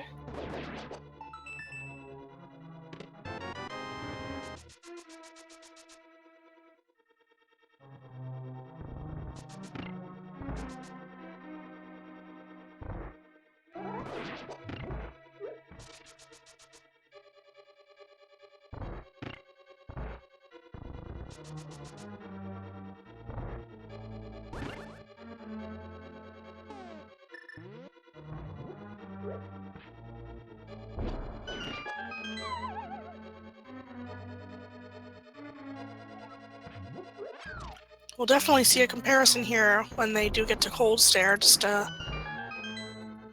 what they decided to, just the time difference between using either, I guess, you know, Master Sword strats or Fire Rod strats, or even Hammer, versus imhughbliss probably just going to go straight Butter Sword and to cut through Cold Stare. Of course, both also have half magic and Bombos, which is going to be helpful in conserving a little bit of magic for them in either situation to use that Fire Rod. And if you get that quick spin on Cold Stare after the ice casing is melted, and you fire off some of those Fire Rod shots, you get a pretty quick kill on Cold Stare.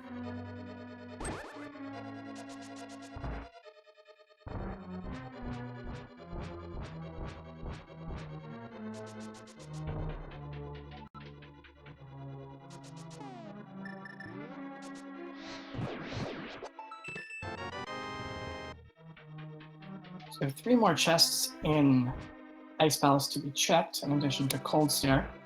We will see what items they hold.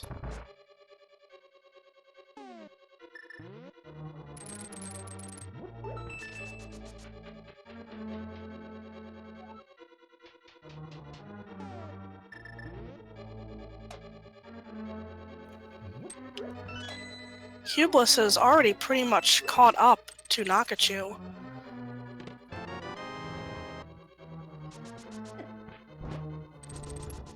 Though he did forget to grab the tongue of the statue there for a second.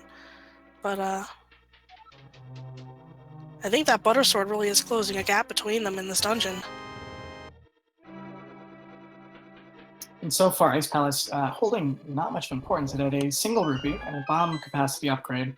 I don't know that they've gotten the 3rd item out yet.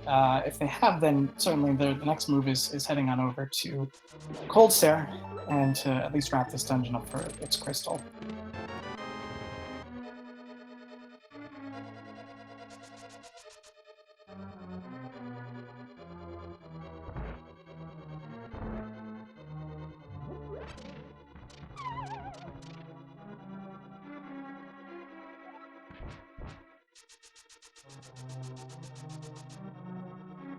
So it's seeming that yes, all 3 items have been collected. So my guess right now is perhaps Trinex is the play, and without having gone into pod, that puts imhughbliss at a little bit of a disadvantage.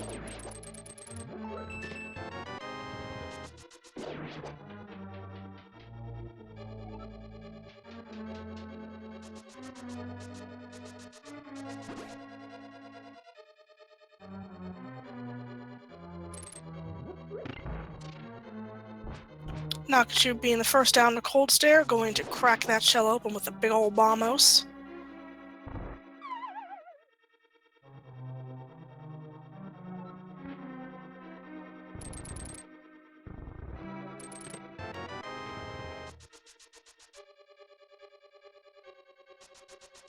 Ooh, that was a nice ricochet fire shot there on one of the eyeballs of Cold Stare. And a really nice, clean, quick fight. And silvers for your trouble, unfortunately. No bow to go with them. Yeah, unfortunately, you can't just walk up to Ganon and stab him with the silver arrows. You do need somehow to shoot them, but I'm sure, considering that she hasn't found any other swords yet, Nakachoo's pretty, I think she'd be pretty happy to find silvers and not have to do the full Master Sword, Silverless Ganon, you know, giant final boss fight gauntlet horrible thing at the end.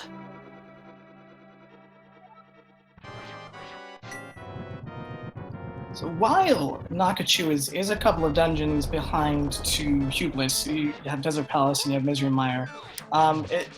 Depending on how long it takes Hubliss to go ahead and do that pod dip, it could buy her some more time. But Hubliss is also running out of things to do, so that is likely going to push him in that direction sooner rather than later.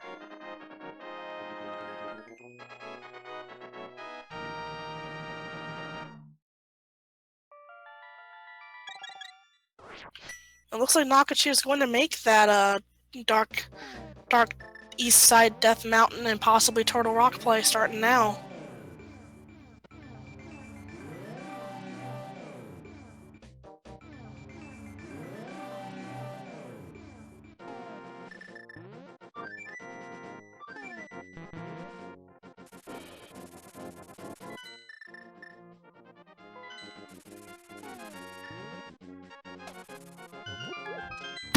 All right, it looks like he's doing it. He is going into pod, so he's going to be very happy with that. And I believe that's going to put him one step closer to that go mode and back to T-Rock. Yeah, basically he just has to hop into pod, quickly get that first chest, and we'll be right back into Turtle Rock, straight back to the back of the dungeon, back to the boss. Beat the boss by standing behind his back, if he does it the quick way. He's gonna have a pretty quick Trinex fight with that Butter Sword.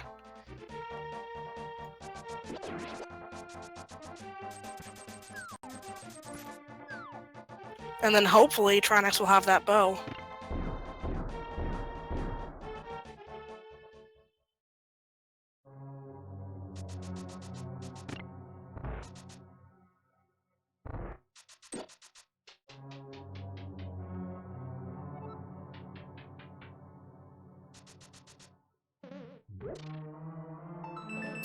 All right, about to get this Ice Rod. Wonder how many Rage Slashes are coming. 1, 2, 3, 4, 5. And a Fireball to the chest.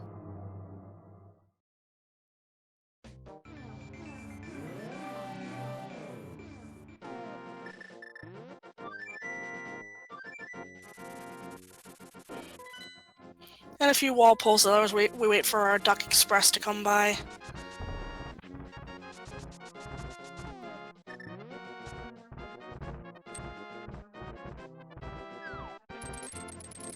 So now the difference here between these two runners who are both going to be, and are doing currently, T-Rock, is that Hubliss can basically run right through. He is full cleared with the exception of Trinex. And Nakachuu is going to be likely looking for that bow.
All right, we have a sync here on the run. So both runners are syncing. Unfortunately, we're going to see imhughbliss pull ahead as he has cleared all of this piece of T-Rock.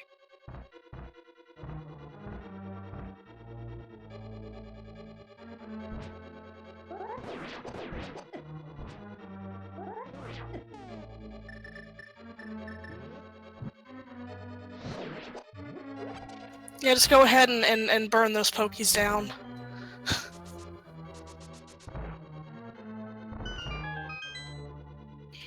He's like, wait a minute, I need to go this way. Doing the muscle memory there, going down and around through the big chest area.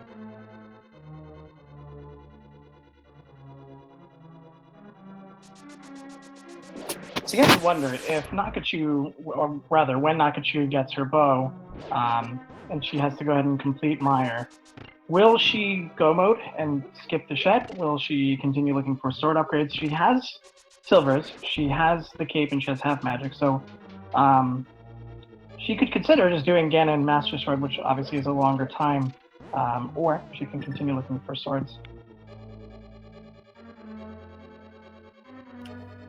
Yeah, considering that, you know, Mire Shed's just a little bit off the side there, and then the other sword is going to be on the mushroom, which is on, I think that was on Laser Bridge, somewhere in here.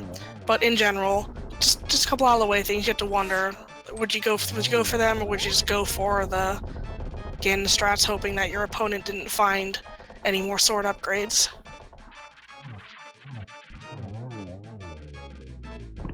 All right, with that butter sword, Trinex is an easy kill for imhughbliss, and he's going to find, drumroll please, the bow. The bow.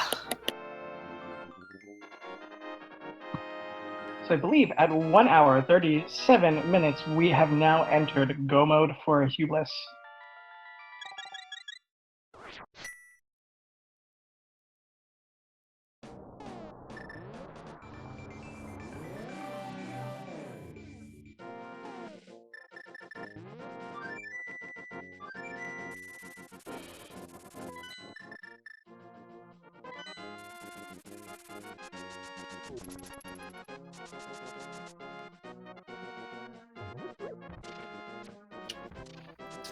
And since Hugh did clear out most of Eastern Palace, all except for everything that was bow locked, this is going to be a very quick blink and you miss it dungeon clear here for his final crystal.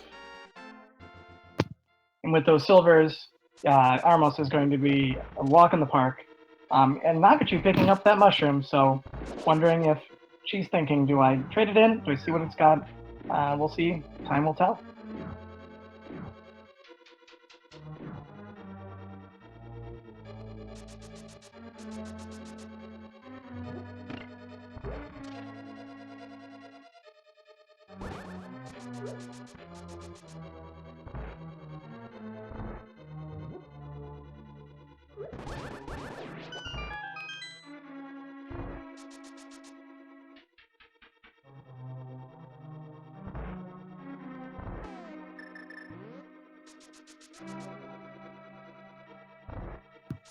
Nakachuu going ahead and opening up the safety door on the back just to exit, re-enter, just in case she takes a death on Laser Bridge. So hopefully she can execute without having to worry about it, but it's there for her. She needs it.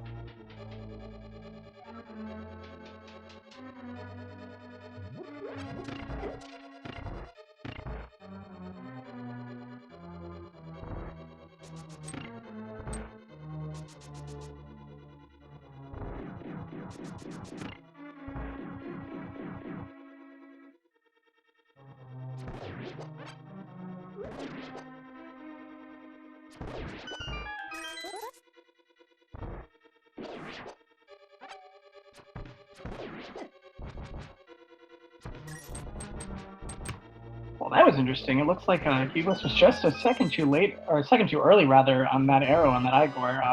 Wasn't too happy about it either. Yeah, Igor walking around with an arrow sticking out of his head like, you missed. But, was able to get the second try there, and then Armos goes down like nothing. Final crystal.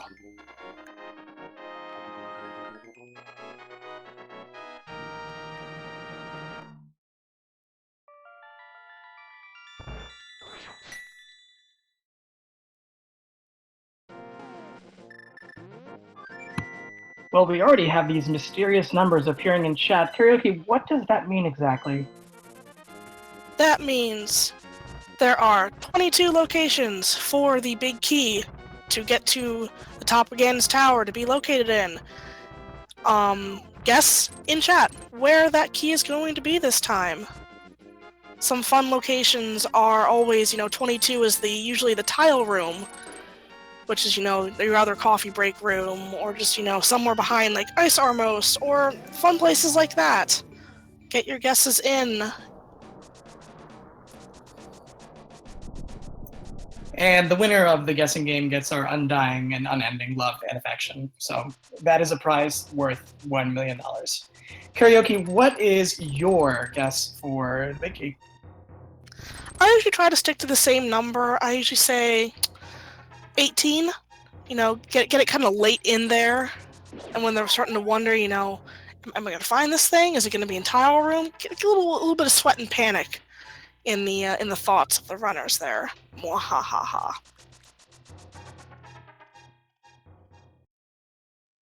I usually stick with number 14 just because I like that is, I don't know, I like the number. So I go with 14. I think I've gotten it once, so we'll see what happens.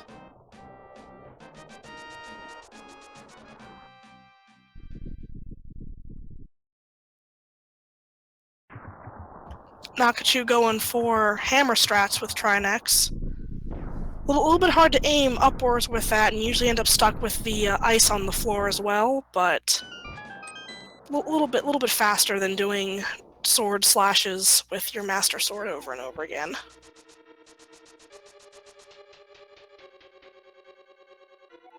All right, so Hublis is going right side. Let's see what's in chest number 1 and number 2. We have a small key, and we have some literature. So Hublis, instead of going right side, sometimes when people get that key, they go right side. He's going to go ahead and go left side.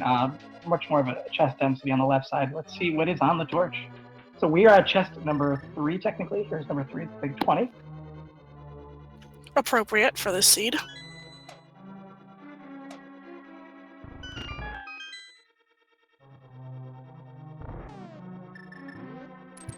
Oh, Nakachuu taking the death, and unfortunately, without any bottle to have a fairy in for safety, she is going to have to re-enter and take care of Trinex, which we know has the bow, and the only logical direction at this point.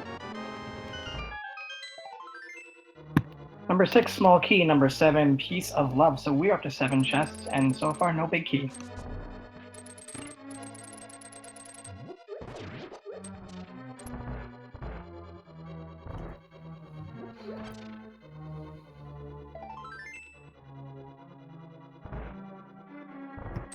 Number 8, another piece of love. So we are making our way down into the double digits in Ganon's tower to see where that big key is.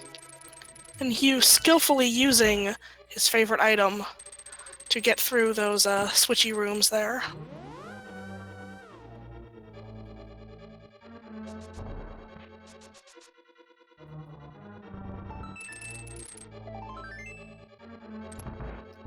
Number 9, a piece of love. Oops, starting to drop some bombs on the way to the rando room.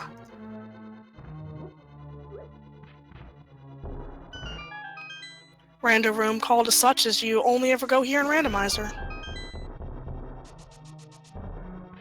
All right, well, here we go. Number 10 is a big 50. Number 11, bomb upgrade. 12 is the ether, and 13 is a big 20, also known as the theme of this seed. Money, money, money, money! Money! Lottery seed here.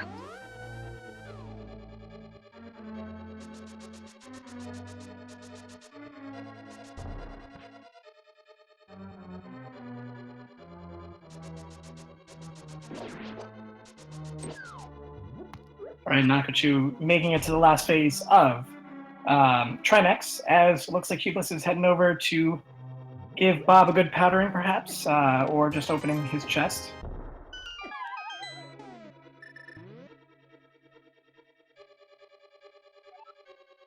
Well, Nakachoo's got to be careful. One heart left. Got that Master Sword out. Abandoning the hammer strats.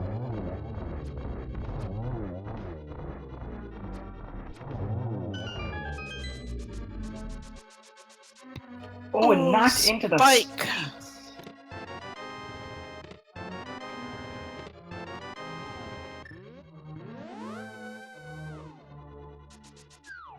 It looks like the big key was behind the ice Armos in that top left chest. Considering he started from the bottom and went counterclockwise, what number would it have been? I think I lost my count. Someone's saying 16 or 17. I'm going with a number. I think it was a number. It looked like it was 17. 17 was the guess. So if you guess 17, you get our undying love and affection. I was one off, so I can't even love myself today.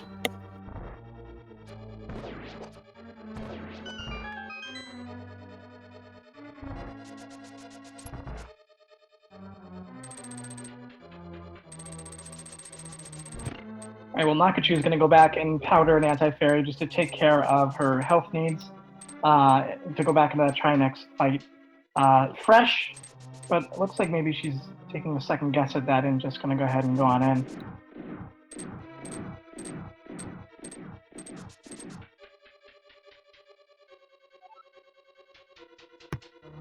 All right, well, Hugh has got that bow out, so it looks like he's going to go ahead and use that for the gauntlet. Bow is popular, also Fire Rod with Half Magic is a popular strat for these rooms.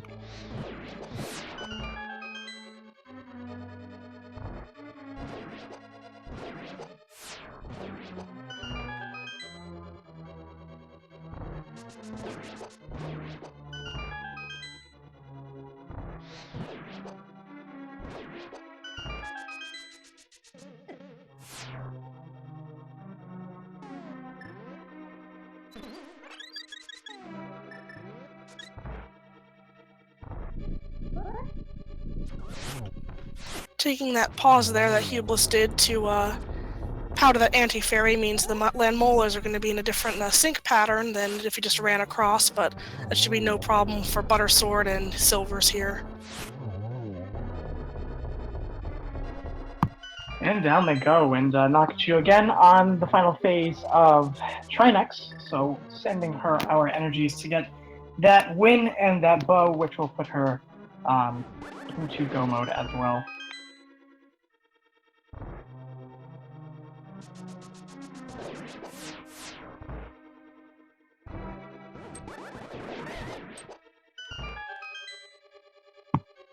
Nice single cycle Wizrobe room by Hughbliss. I always really enjoy looking at the Wizrobe rooms with the King of Samari. When I learned that strategy, it was just one of my favorites in the tower. And Nakachuu getting her bow probably feels really happy about that.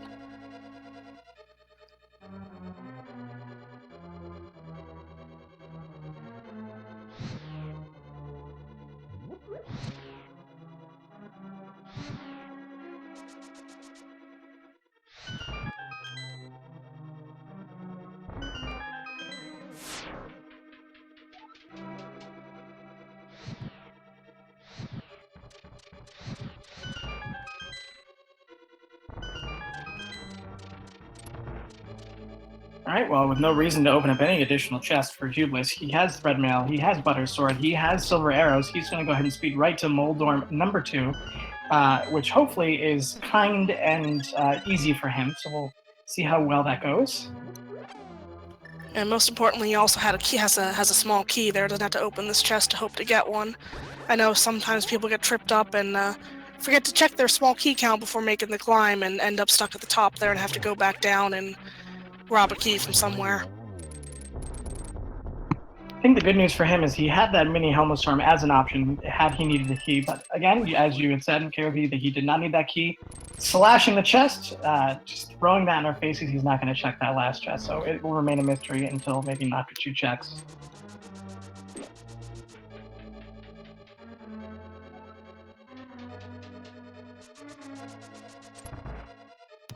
No, Hubliss isn't an invalid. He clearly is walking on both of his legs and doing quite well.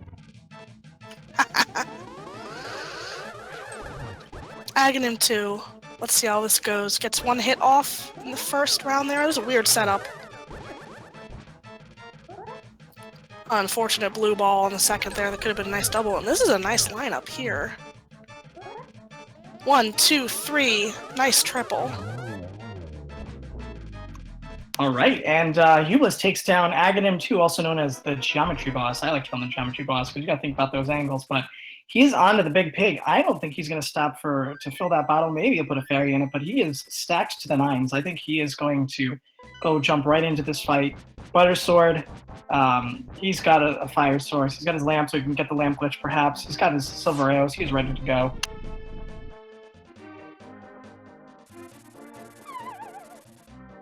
Yeah, this is definitely EG mode Ganon.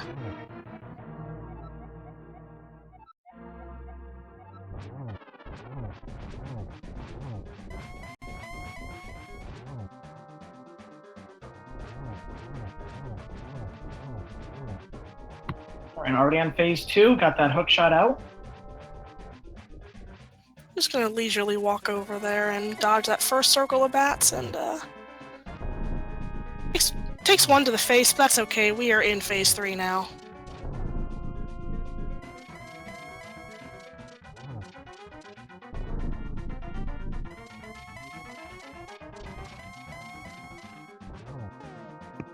Looks like Nakachuu, I believe, is going to be picking up their sword. Nope, sword is in the mire shed. He's going to pick up that mire shed, I guess. Just going to continue on in the mire area to finish up the dungeon here. Hugh doesn't go for the torch glitch. That's fine. We don't need it. Very kind teleport pattern by Ganon in phase 3 as well. I think only one teleport. A nice double shot there with the silver arrows. And that'll be it. We have a, pig exploding, a sword in the air, triumphant music, soon stairs. And as soon as Hubliss crosses the threshold and we get an official time, we will report it to you.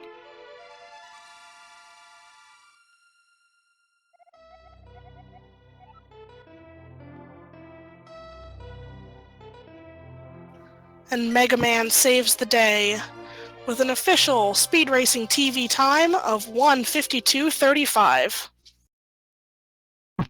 GG's to Hubliss and a very nicely executed seed. Of course, we had that ice rod hanging out for some time, but went back, got it, cracked the seed wide open, and made his way through. Great job to Hubliss, advancing to 2-0 to the third round of Swiss, which will begin tomorrow.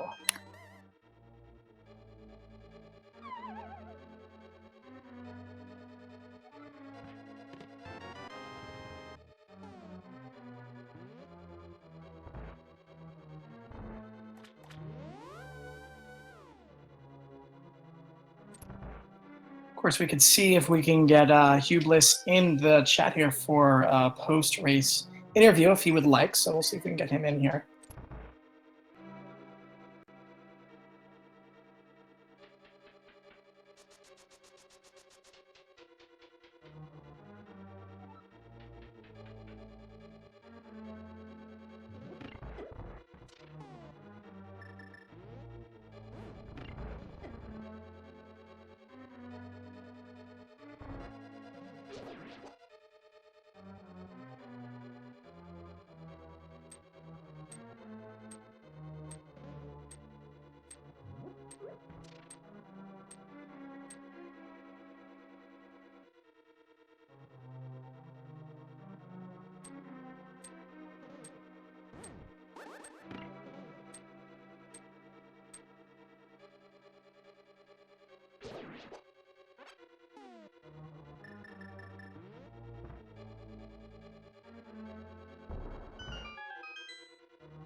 Well, Nakachuu making her way through Misery Mire, powdering that anti-fairy, getting stoked and ready to go for Vitreous, which she will have the silvers, which will put her in really good shape for this fight.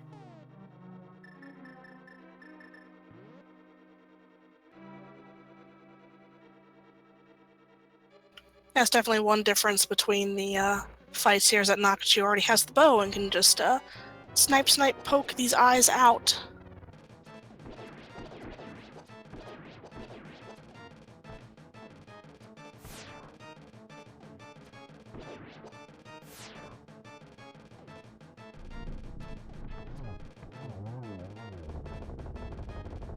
All right, that was a quick win, quick victory there for Nakachuu. Picking up her next crystal, staring at the heart for a moment, and picking up.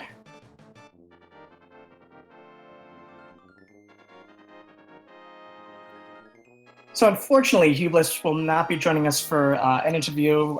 Does not have a mic to join us, but did like to pass along a message and said that he felt like he made some bad decisions. I believe, to quote him, he said, "I made every wrong decision in that seed." I would disagree. I think you made some tough calls, and though they may not have worked out, you made quick work, and you did a great job, Hugh. So GG to you. I definitely think, in this case, checking a couple of those extra locations, looking for that bow, and ending up with extra swords really did help.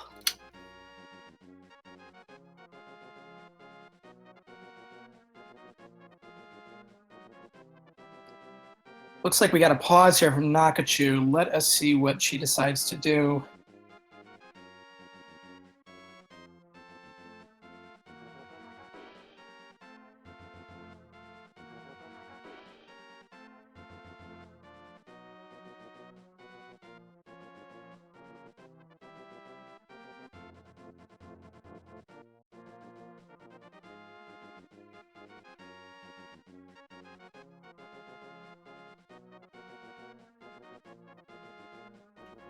Does seem like the pedestal item was the red boomerang, so I think Hugh would be happy to know that his least favorite item was in the least favorite place.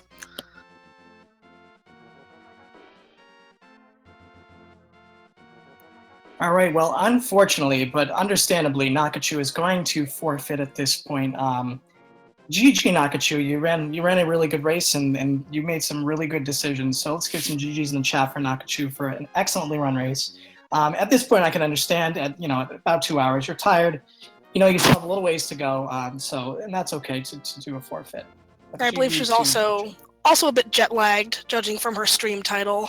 So understandably tired, and it's no problem. We're in Swiss. You get to play again next week. 1-1 is easy to bounce back from.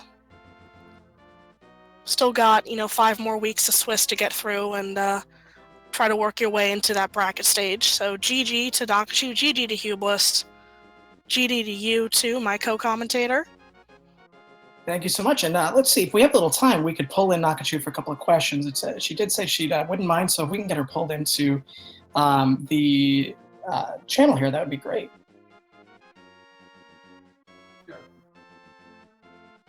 We are joined by Nakachuu. Nakachuu, GG, well-run race. I'm sorry that it didn't quite work out for you, but you did a great job. We are joined by Nakachuu. Nakachuu, GG, well-run race. I'm sorry that it didn't quite work out for you, but you did a great job. There we go. Sorry, my settings were wrong. Hi. Hello. So how are you feeling, Nakachuu? That was a tough seed. There were some items that you definitely you took a gamble on. It worked out for you, but it was tough. It was very tough. I actually was not looking forward to this race. I have a massive jet lag. I just flew back from America, so I'm just really, really tired, and I could notice myself just making weird choices just because I wasn't thinking straight. Well, considering you have considerable jet lag, you did very well, and you did make really good decisions. But there were, some decisions that the seeds seemed to be pushing you toward, and that didn't end up working out. So I don't blame you for making some of the decisions that you made. Yeah, the seed was pretty trolly. Like, there were a lot of items that you needed to go to Swamp Palace to get the Fire Rod, and go to Skullboots to get the hookshot to finish Swamp and stuff like that. It was really trolly. Yeah, a lot of one-off little areas, like Hobo being the catalyst for a long chain of progression there. Actually, I think I would have started with the Spike Cave, actually. Spike Cave to Flippers to Hobo for Fire Rod to Skullwoods for the hook shot, etc., etc. Yeah, exactly. And I actually forgot about Spike Cave. So it took me a while to figure that out. I think everyone has at some point. It's just that weird area, especially when it's when it falls into becoming available via half magic and cape, and you